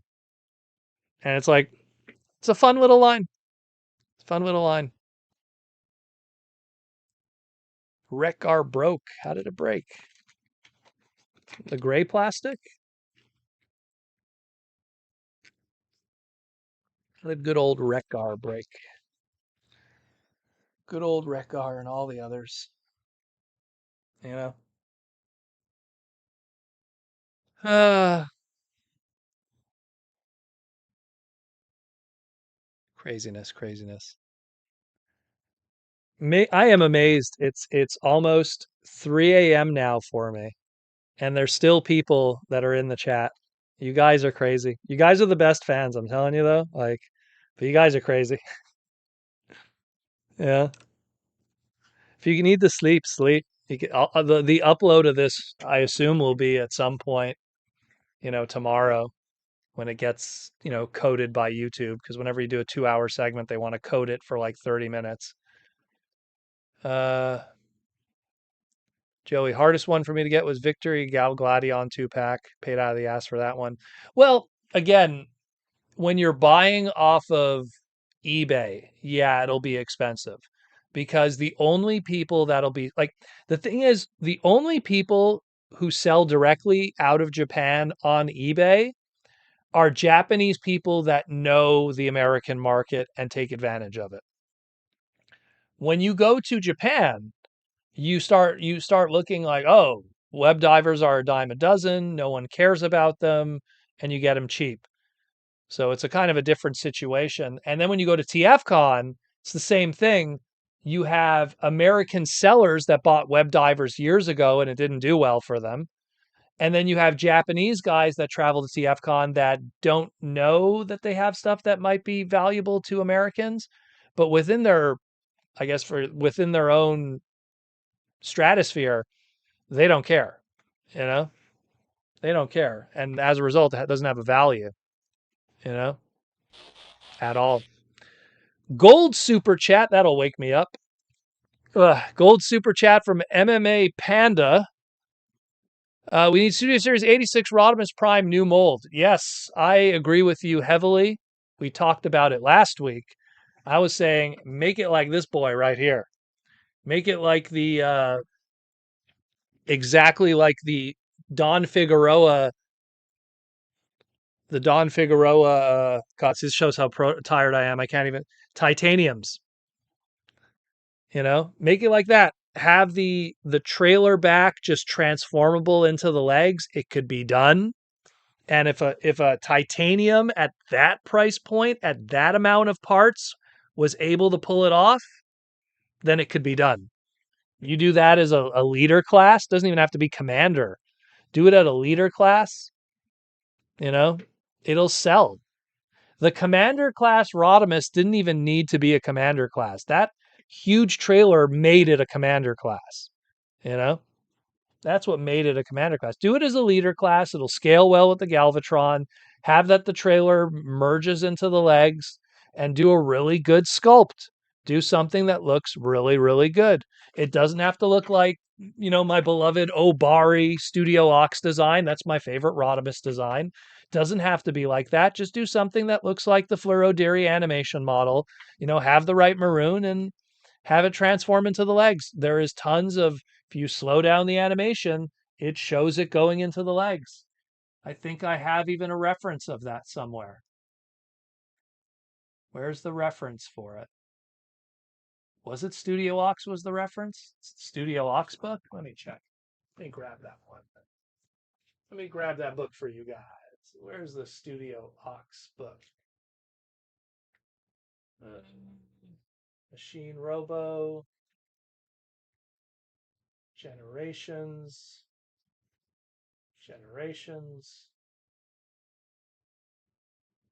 Where is it?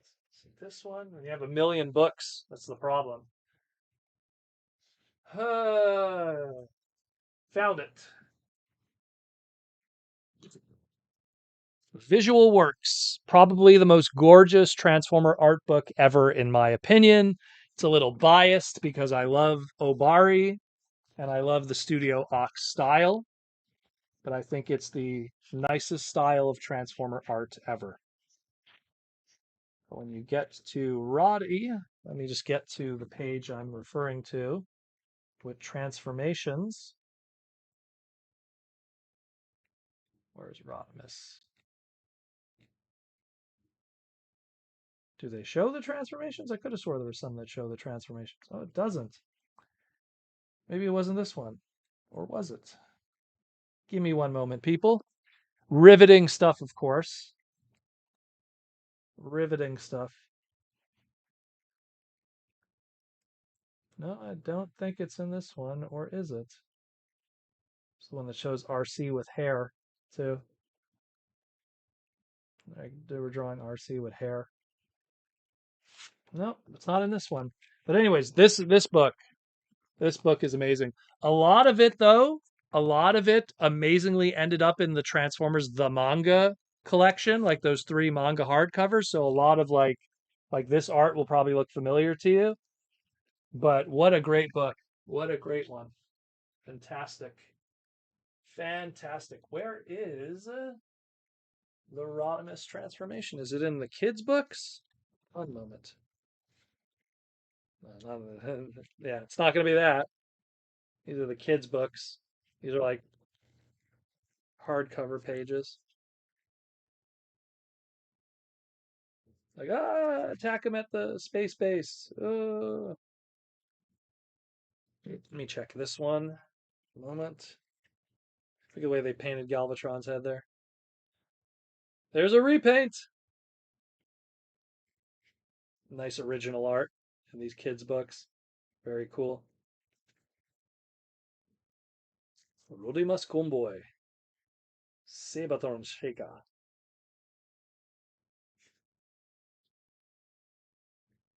Love it. Love it.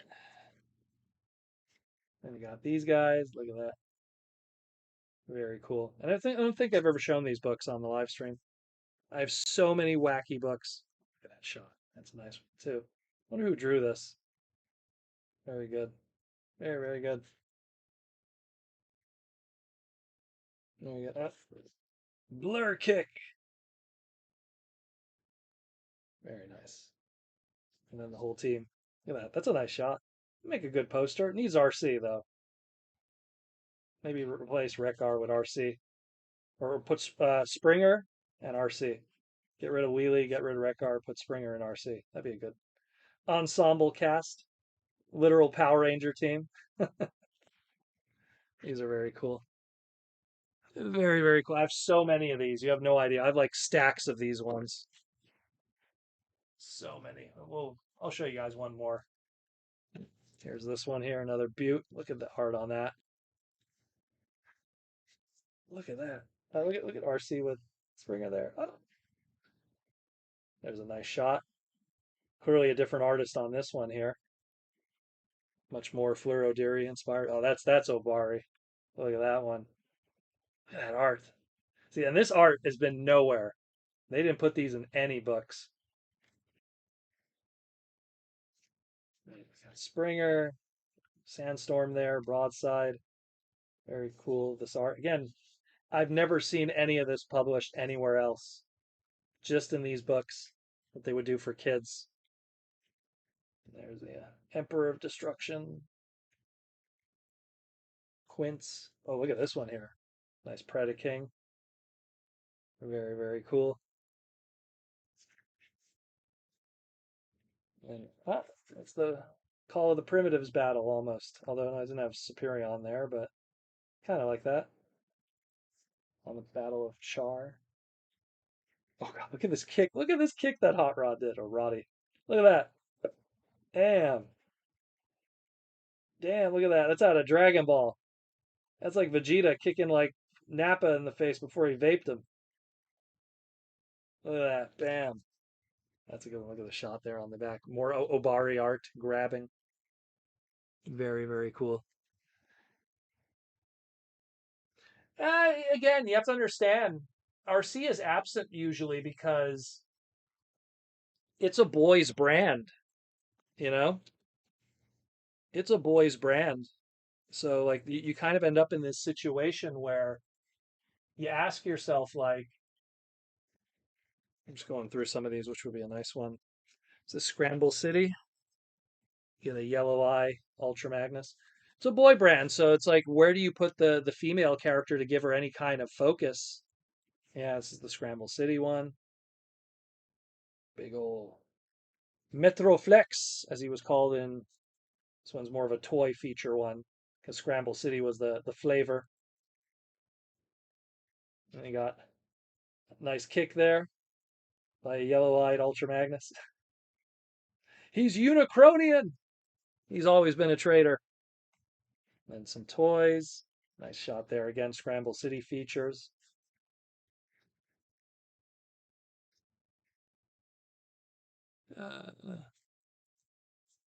Sorry, I'm just trying to see the chat at the same time. Is that it? Is that it? Yeah, that's it. That one has toys in it. Here's some headmasters. See what's in this one. Oh, there's a nice one. Oh, look at Robbie there. Look at that. That's a good one there. Now the feature is going to be, oh, we got to market this guy, good old Chrome Dome. He's kind of our new hot rod guy, you know. The guy's like, this dude's replacing me. And you got the boys, got the crew all together, all with their suggestive names. And then you got the baddies. This one finally getting some love now. Ah, here we go. There's a shot. A 6 shot. Look at that. So although it's missing Winged Wolf, need this mysterious 6 mode. And then you got this. Oh, it's falling apart, this one. Ah! They got some nice art there. And then some more nice art. Very, very cool. Look at this. Everybody together. Figurati there and Optimus Prime. Before episode 4, pretty much, before Double Convoy. Where's that ninja power? We'll finish with Master Force. Here's a really nice one. Yeah. It's got my favorite. Man, the quality on this one's really good. I took good care of this one. So you got, fun fact, probably Protoman's third favorite Transformer, or second, depending how I feel that day, Road King. So you got a Canadian, you got another Canadian, you got an American, then you got a guy from France. And oddly enough, I don't like the Canadian guys. I like the guy from France in Road King. Love Road King. Such a cool character. Jinrai! Koto Jinrai! There they all are. Ranger. Canadian Mountie Ranger dude in his Ranger colors. aka Joyride. Woo! You know? And then you got, as he was called here, Lightfoot or Raitofuto, probably Lightfoot, because his father was left foot. So it's like right foot, right foot, oh, whatever. Also Canadian in his nice, beautiful RX-7 3S Savannah front hood, pop-up headlights, beautiful car. 2 Canadians. But then you got Road King, the Formula One. Awesome. Very, very cool. Then you got Buster and Hydra. Never gets enough love. Never gets enough love, these guys. You got some fighting there. Because this book is obviously to feature these toy products. The God Masters, the Power Masters. Against the other God Masters and Power Masters. You could do it, Road King. Grab his leg. Her leg. It leg. And then Darkwing combine. Very cool. And then Comboy Shoto. Very cool. Very cool. I have so many of these. This is just a small stack of them. You know? I have so many of these guys. I used to buy them. Again, you go to a BotCon and you had guys like Azusa, Tony Prito, Alec Bickmore. Who else was there that would always, and they'd have all this Japanese stuff that no one cared about, like books and kids books and stuff. And I'm like, the art is amazing in these things, you know? Where are we at here? Still odd that there were 4 Decepticon headmasters. I mean, technically there would have been even more if they would have went through with what they were going to do with the 6 changers and give them headmasters too. Some of that DNA is still in the sculpting, especially with 6 Knight. I love Buster and Hydra, the Journey, and Master Force. Yeah, man, Master Force is amazing. Master Force is always amazing. It's always will be in my top 3 of Transformer series, and I know it's different for everybody, but are we running low on power? Oh, it's because we've been going so long. We have how much?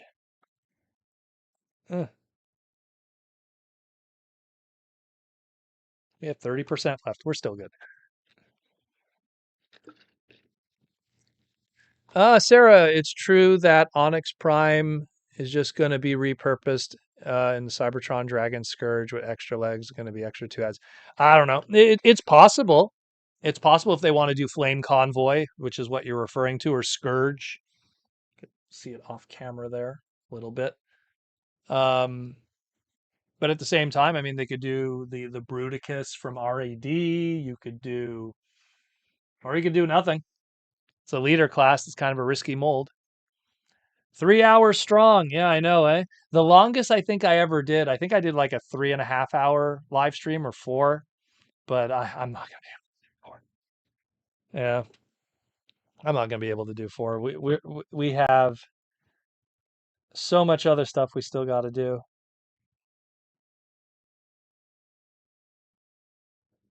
Let's see.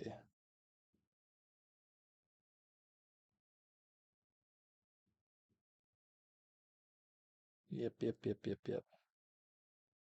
I'm just looking at my flights because the thing with those flights, because when they're direct, there's more of a chance of delays because it's not like, oh, your flight is a connecting flight, but it's going to go to Chicago first. Chicago's not very far away. So they're able to time it. But when it's a direct flight that's coming all the way from Japan,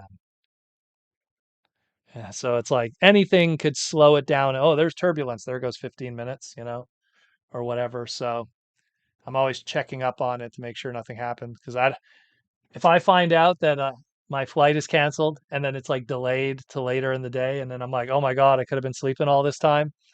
Yeah, that would suck. But the fact that I still have people watching, that is crazy. You guys are amazing. You guys are cool. I wish I had more stuff to show. I'm so tired. I don't want to have to get up, and I took all these books out and everything. I've been so busy just planning with TFCon and stuff because the first big show will be TFCon Toronto. And then after TFCon Toronto is San Diego Comic-Con, which I'll be at that one too. And then after that one will be Otakuthon, which is like the second largest anime convention in North America. So I'll be at that one. And then I'm a guest at that one too, at least from what I was told. I'll have a booth there. So that'd be pretty cool. Um, and then after that, I'm trying to think what the next show ought be after that one. TFCon Chicago? When is that one? August, October, something like that. Still so far away. I don't know what's happening with that, but either way, it is what it is. Joey's, do you think Studio Series 86 Megatron has a weird canon so they could sell more accurate versions later? It's not just the canon. The chest is not correct. They did the chest differently. There's little idiosyncrasies. The same thing, the way that the flatness and the detail of the shoulders are. Think about it. All of those design choices aesthetically, you can't blame it on the tank because it's very clear that that was all done first and then they just folded a tank into that. So all of those choices, the way that the collar is done for like, trust me, if you do side by sides, use like Masterpiece Megatron or Furodiri's animation model, you'll see that there's differences. So it's done on purpose. Don't give them something perfect because then you'll have nothing to sell them later. T-Former Season Fort Wayne, Indiana is next week. Will be a nice little appetizer before TFCon. How is it though? Like, I asked Aaron and Aaron said it's okay, but Aaron doesn't do a lot of conventions like I do, so I don't know what his frame of reference is, you know? So I'm very curious, like, if it's even worth the time. Like, so many times I'm like, should I go to BotCon? Is it as good as the old ones? Like, is there a good turnout that would be worth my time? And what I mean by that is it's like, if I'm paying out of my own pocket the flight, right? Is there a way for me to make money to pay for that flight back? That way I could just break even. You know what I mean? I just want to be able to pay for my flight. I don't want to have to make money. I just want to just cover my costs. Is there enough people there that I could like sell enough exclusives, or I could sell enough books, or something like that's, or cards or whatever. Like, is there enough of it? It's something where it's like, if a convention only has 200 people there, and I always say, no matter what exclusive you're selling, only 20% of the convention's audience is going to be your customer. So if there's only like 200 people, you know, it's like, oh boy, that's a lot of stuff I got to sell to like hopefully scratch back up to pay for my plane flight from Canada, and Canada flights to the States are never cheap. So, Ben Williams, it's bad to do that with purposely making figures not perfect. A studio series should be perfect, and they're literally to the point. Well, again, we think that, but ugh, I love this figure to death. But those knees could be orange. They'll do it one day. Same thing with the inner there. Spoiler could be fixed. You never, ever, ever, ever, ever, ever give them something perfect. Because imagine they got it right the first time during Classics. Think about it. Classics was 2006. That's going to be next year. That means if they would have given us perfect stuff during Classics, that would have been 20 years of product they could have been selling us. 20 years of Hot Rods, 20 years of Optimuses, 20 years of Bumblebees. Imagine if that first Bumblebee was a Volkswagen out of the get-go. You're cooked. You're done. All those Bumblebees we've been buying since then, people didn't like the Bumblebee being a deluxe, so they bought the Legend scale. Oh, the Legend scale one that was done through Henkei in a 3-pack is better, has better paint, so now you made that sale. Oh, maybe this Bumblebee is better. Maybe that Bumblebee is better. Trust me, they know what they're doing. You pace it permanently. T-Formers 2002. It's a very small show, but it's fine if you skip it. They get some cool guests, and BotCon even has official Hasbro brand exclusive. Well, yeah, that's the one thing I'll give them credit, is they get officially licensed Transformer product as exclusives, which is something TFCon had twice in its entire 20-year existence, and both of them were very small little things. One was a pin done by Fig Pin, and one was a statue done back in 2004 through when Hard Heroes was still a thing. They did the Stealth Cyclonus TFCon exclusive. It's very hard to find now, oddly enough.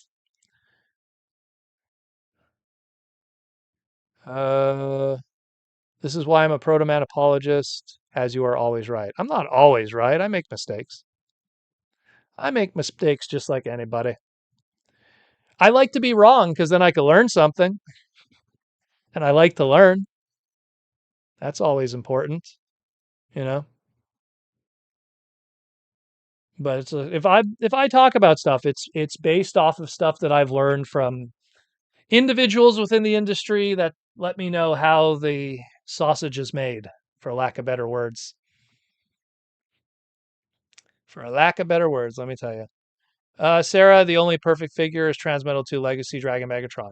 Well, again, that one's done. Certain figures are done perfect because, geez, when are they ever going to do it again? Nitro Convoy, AK Override. They'll never do that again. Ever again. They'll never do a masterpiece. They'll never do like a super high end. I call those apex figures. I've used this term before on the podcast. Apex figures are, they know that they'll be lucky to make the money that they make. Like, look, that's the best Nitro Convoy Override figure ever made. Guess what? That toy sold poorly, and it was the best one ever made. So they know that they're not going to skimp on that because they'll be lucky to get the sales from the best ever made. Where, look at a bludgeon. It's not the best bludgeon you could ever do, but we'll keep selling you bludgeons. Oh, maybe this is the better one. Maybe this is the better one. Maybe this is the better one. Because you could keep selling bludgeons. So it's a little different. It's a little different completely. But yeah, it's there's certain characters that they know like it could be one and like Blur I think could be revisited again. Cup is another one I'm sure they're going to revisit again. RC they've done pretty good with RC. I think they've done them as good as you could do with RC at this point. But I think it's because that Thrilling 31 by Yuki Ashima, the original Generations RC was actually designed by the guy who did Kiss Play, was pretty good to begin with, you know? And then you go on to do the Masterpiece, which is another one that was pretty good to begin with. Like Masterpieces in general, not all of them, are Apex figures. Like the Masterpiece Soundwave, the Masterpiece Shockwave, those I don't think those will ever get better. The Hot Rod, I think the Studio Series is better, so I think one day they'll revisit Hot Rod. They'll do a 3.0 and they'll do what they learned from the Studio Series, and then we'll get the perfect Hot Rod figure. Then I'll never have to buy another Hot Rod figure again. Like that'll stop me. Um, there's always those Apex figures that are just like they're just amazing, and those are usually reserved for characters that they know they don't need to do again. Like if they do the best Joyride figure ever, like they're good, they're good. Joey, oh by the way, the Discord a couple days back we found out Wave 3 Wild King Energy Beasts have Spanish influences. Really? Frost Saber and Flame Mutilator. It's one of the cloths used. Oh, and a map. Well, you know what? The Japanese do that kind of stuff all the time. A lot of times when they use westernized names, if you will, or Western lettering, it's because they're homaging something. Look at the names of every single Dragon Ball character, you know? Those are all names of things, that are all connected in some way. Look at all of Bulma's family, look at all the members of the Ginyu Force, or the string of the Boo family, Bippity Boppity Boo, you know? So they love doing that kind of stuff, Japan. Because you know what it is? Because it's cool to them because it's not just using like a Japanese name. Like they could usually use like, you know, red flame. So it'd be like Aka Flamo, it's like that sounds boring to them, you know?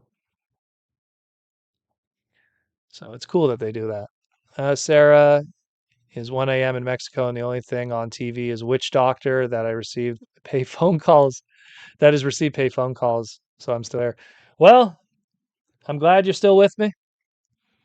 Even if it's 1 a.m. over there for you, it's 3 a.m. for me right now, 3:12.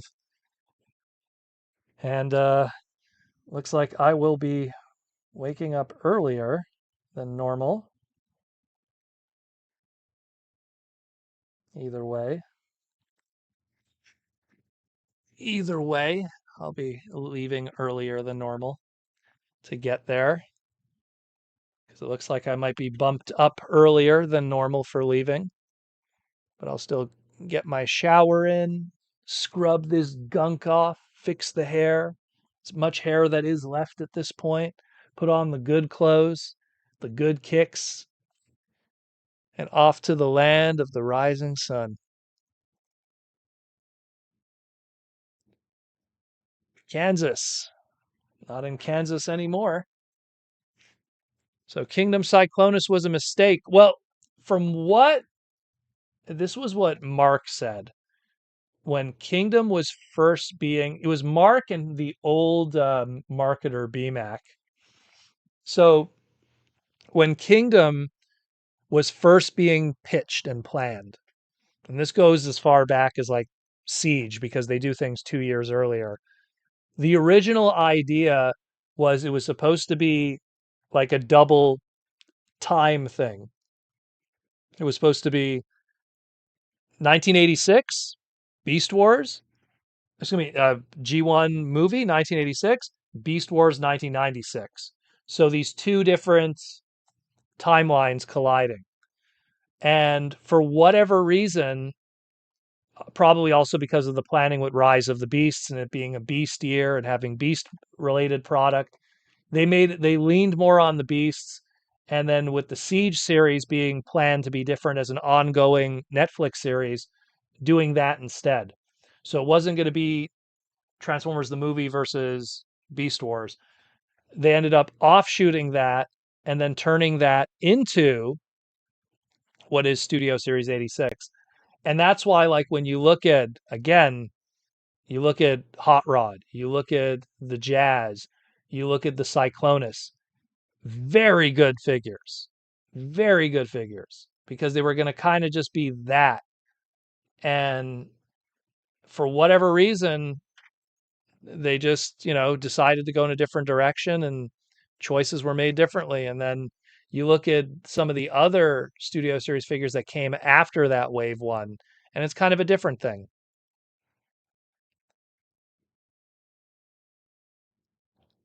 His cockpit mode is upside down, but well, everyone always tells me how great it is. Like when I did my voting, I thought the Cyclonus was good, but I didn't think it was like amazing. But I have so many people that tell me, oh my God, it's the best. It was the best that year.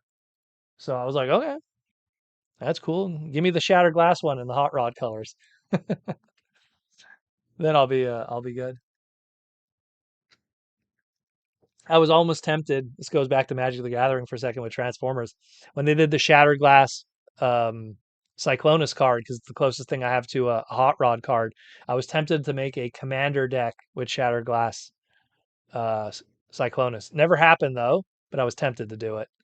In the end, I did a Commander deck with Bumblebee, and I did a Commander deck with Skyfire. Both of them regular Bumblebee and Skyfire. Bumblebee makes really good decks because he does human decks, which are really good. But yeah, how we all doing? Are we all surviving out there? Hope I didn't lose you all in the 3 hour mark. Well, again, the Shattered Glass collection, the problem with that was the distribution for it was never going to be big. And because it was never going to have a big distribution, like think about it, like 20% of the products were Hasbro Pulse exclusives that were Shattered Glass. And the other 80% were like, oh, maybe some Walmarts will carry it. Maybe they won't. Oh, maybe GameStop will carry it, but maybe they won't. Oh, maybe it'll just be a Hasbro Pulse thing, but maybe it won't. Oh, we'll have a comic, but like the comic will be like exclusive cover here, but then a main like comic book store comic. But if someone reads it, the product isn't available on shelves. It was a very weird way they tackled it. Not what I would have done. Not complain about the story, but just the way that the marketing and the distribution of it. I think they just played it safe. They were just kind of worried, well, what if it doesn't do well? Or, we don't want to have like we do a Shattered Glass subline and then it doesn't do well, and now there's thousands of product out there that's just rotting on the shelves. So you don't want to end up in that kind of scenario. And especially considering a lot of the Shattered Glass stuff was upper crust price points, Voyagers and leader classes. You don't want to have like hundreds of Voyagers and hundreds of leader classes that are not selling. And hey, a Commander class Shattered Glass. Jeez. Imagine like making hundreds and hundreds and hundreds and hundreds and hundreds and hundreds and hundreds of black Skyfires, you know? Like that's a big risk. And again, this all happened like slightly before Kingdom Commander class Rodimus shit the bed and did absolutely terrible. But you can listen while you eat, brother. Listen while you eat. I always in the morning when I have breakfast, I listen to podcasts, usually wrestling podcasts. Shout out to Solomonster, uh, Wrestling with Regret, um, Something to Wrestle With, Kevin Nash podcast. Keeping It 100 with Conan and Disco Inferno. Just a slew of Jim Cornette. How could I forget Jim Cornette and the Drive-Through Experience? I love all those podcasts. All of them are entertaining in their different ways. Joey Bumblebee surprisingly works well with Riders of Rohan. Oh, I didn't even try that. I should probably look into that. That's a truly Riders from the Lord of the Rings pre-cons. Huh. Thank you for that. I'm going to check that. Let me make a note of that so I don't forget. Take a screenshot of that so I don't forget. That's about how I keep notes sometimes. I take a photo of something. Well, yeah, it was Goldbug. You're right. It was Goldbug because of the shattered glass. Chicken salad. Well, you know. Stevie Richards is good too. I wouldn't call Stevie Richards is like less of a podcast. It's more of like, a commentary on stuff that's happening in bite size. You know, there's not like an overarching theme. It's just like, hey, this is happening, so let's just talk about this for the time being. It's kind of like mine, actually. Maybe. Ben Williams. Everyone's got a pod with $1 Million Man, the Snake Pit. Yeah, well, you know what? It's because they see the money that's made with some of them, and they all want a piece of that. That's the problem. Like the thing is that you have a lot of these guys that they find old wrestlers and they just go, hey, if we put this old wrestler in front of a microphone, 9 times out of 10, he's going to say something that's dicey, and that'll be in the news media. And then when that's in the news media, people are then going to tune into that podcast to hear the whole segment. And then if they hear the whole segment, we're going to get views off of that and we're going to get money. Because a lot of older wrestlers, let's be real, they don't have money, and a lot of them are kind of jaded sometimes because of it. So they're going to say stuff that's going to make headlines. I mean, if Virgil, rest in peace, if Virgil was still around, he should have done a podcast. He shouldn't have been selling 8x10s in a flea market parking lot. He should have been doing a podcast a long time ago, you know? Call it the $1 Million podcast, or, or I don't know, breadsticks. Uh, Bradshaw is, you know what? Every single person that talks about Bradshaw talks about what a terrible human being he was. So I'm not a fan of him personally. I've never liked him as a wrestler anyways, but then hearing the stories about him, it's like, screw this guy. He used to do a lot of questionable stuff in the locker room that would have got him arrested. So, uh, meat sauce. There you go. Breadsticks and meat sauce. Marty Jannetty on Boston Wrestling is always entertaining. Is Marty Jannetty understandable? I've watched interviews that he's done, and sometimes I'm like, oh my god, he'll be like, yeah, so me and Sean, and it's like sometimes he's really mumbling, and it's like maybe he was under a medical influence. So that's why I can't imagine watching stuff with Marty Jannetty.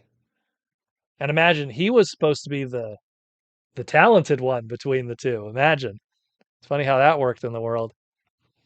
You know, he was supposed to be the one that was like, oh, he's going to be the one that's going to be the Intercontinental Champion and the big guy one day. And Sean's going to be the heel, not making the money. It's funny how that world works.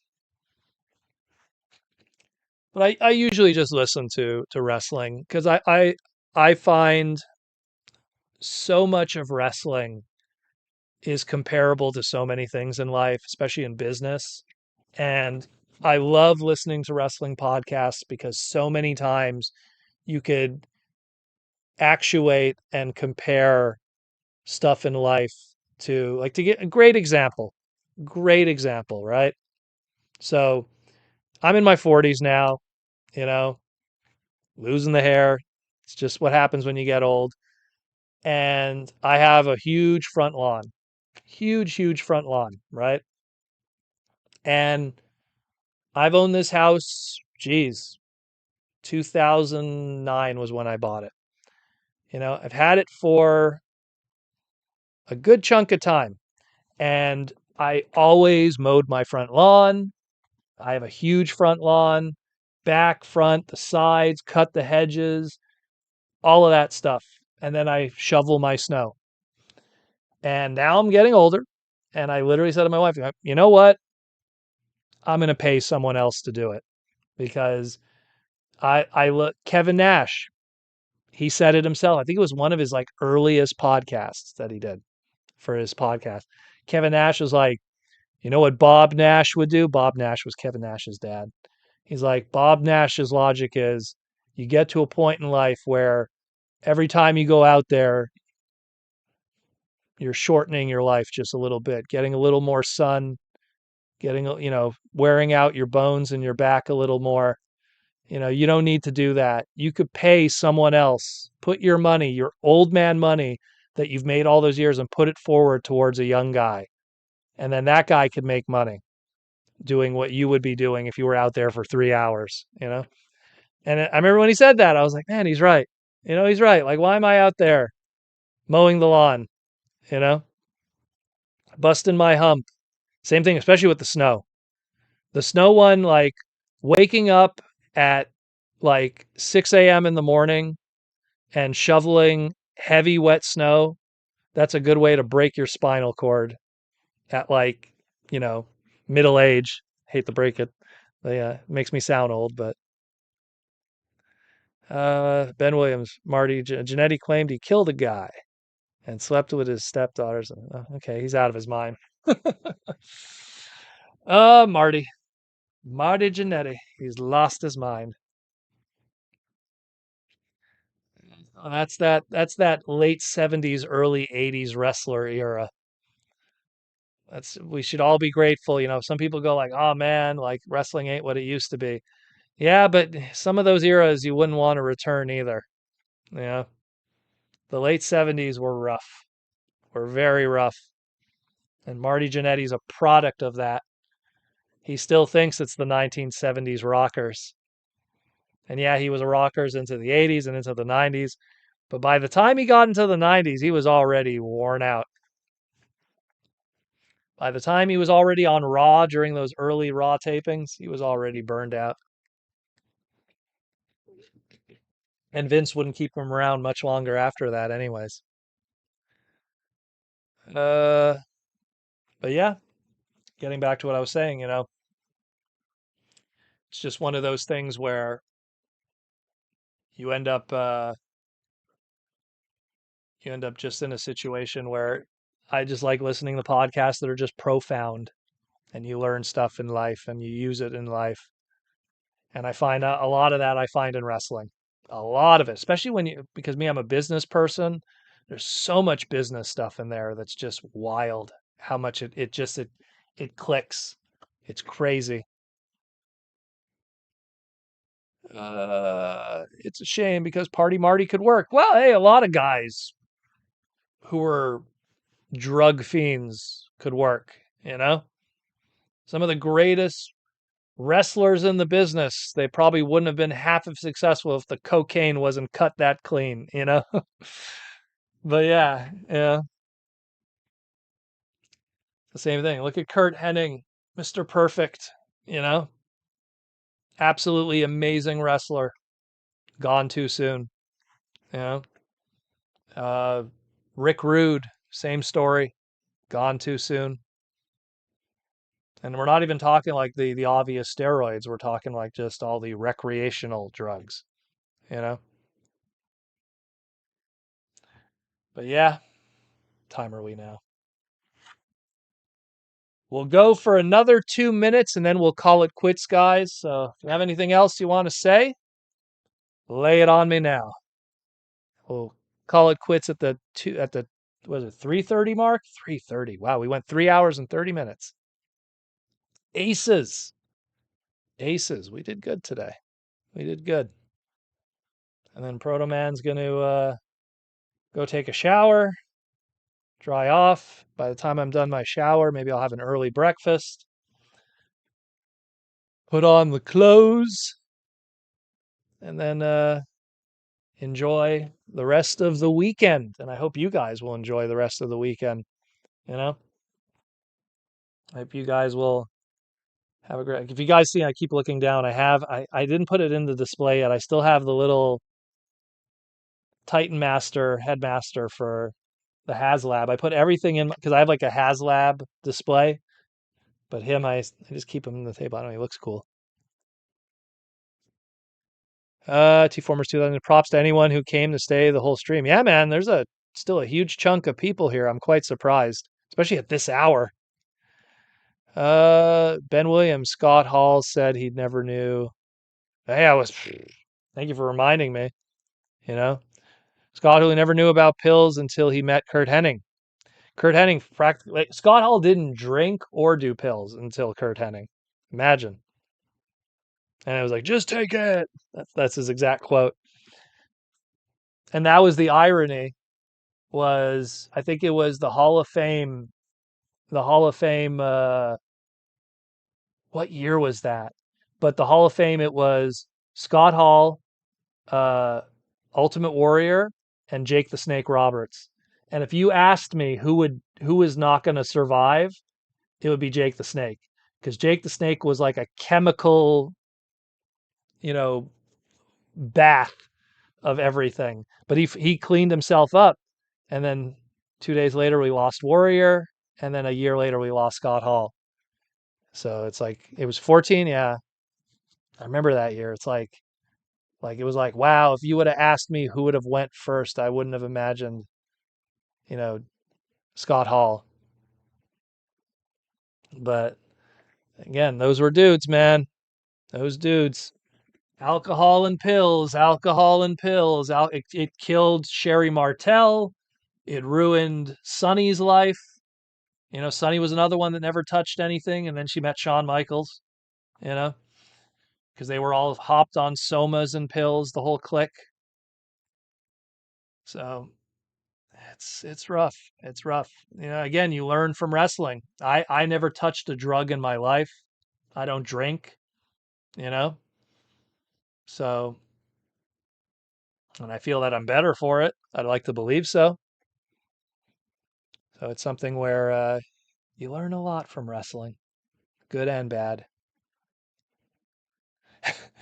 Ben, how Jake's still here is beyond me. Booze and pills killed Miss Elizabeth. Yeah, no, well, you could go on and on. You could go on and on. You could go on and on down the list, you know, of how many people that are no longer with us today for a multitude of reasons because of recreational drugs. Multitude of reasons. And wrestlers more than ever because they were, you know, there's people who take drugs because they need it. But then you have that extra boredom factor that is a big thing. And wrestlers are bored. You know, they go hotel to wrestling match to travel to next hotel to wrestling match and rinse and repeat. But what do you do in between hotel to wrestling match to that's what they did. That's how that kept them entertained, you know?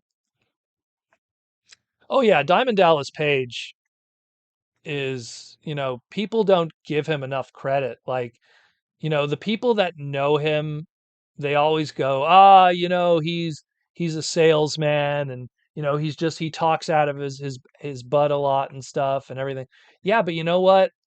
That that part of him that he has, that salesman annoying personality that people at one point criticized him for as a person is what also was that little you stick with it that saved a lot of people's lives, you know? And I don't do DDP yoga, but I did hot yoga for a little bit when the little lady upstairs loved doing it. And I used to come with her to classes because I was curious. And that stuff's amazing, hot yoga. Like I'd love doing hot yoga all the time. So there's clearly something there that's valid, you know? That's really valid. Oh, DDP helped a lot of people. Like it's not just Scott Hall and Jake. I mean, gosh, there's so many other dudes that he would have videos, you know. 333, 333. We double it up and well, I'm already going there at this rate. Anyways, guys, thanks again for a lovely podcast. Hanging out all together. Thank you again for all the super chats, everyone who dropped them. MMA Panda, Mark Morales, Kaz. I think I'm forgetting a few others that dropped some super chats. If I forgot them, I apologize. I am burned out If I'm forgetting titaniums and the names of figures of Transformers, you know you've lost Protoman. Uh, Buff Bagwell. He's buff and he's the stuff. But yeah, thanks again for all the love and support. Anyone who tuned in today, again, I apologize for this segment being so late and everything. Again, you're not going to have me tomorrow. You're not going to have me on Friday or Saturday and maybe even Monday. So I figured I'd do something like this, a little special, and then of course it'll be uploaded later. So anyone who missed it during these weird hours, they'll be able to rewatch it, and they'll get a good 3 hours of me yapping and answering questions and showing books and all kinds of stuff and trading cards, and hopefully I'll find some kitten kishies and some other wackiness in the world of the rising sun. My Nihon. I'm gonna go there and be a weeb. Actually, I'm wearing very neutral clothing because I don't want to be a weeb over there. Anyways, guys, I'm out of here. Take care of yourselves, your friends, your family, your loved ones. Like I always say every time, it's an absolutely beautiful world out there with too many cool things to do and not enough time to do it all. The fact that anyone wastes even a moment of their time on anger and hate and complaining and all of that stuff when they could be enjoying the flip side of all the millions of other things. Like I said, I don't have enough time to play every video game or watch every movie or play with every toy or visit every country or taste every food or make love to every woman. That's how beautiful this world is. There's just so much in it. So much. I'm out of here. And as always, roll out.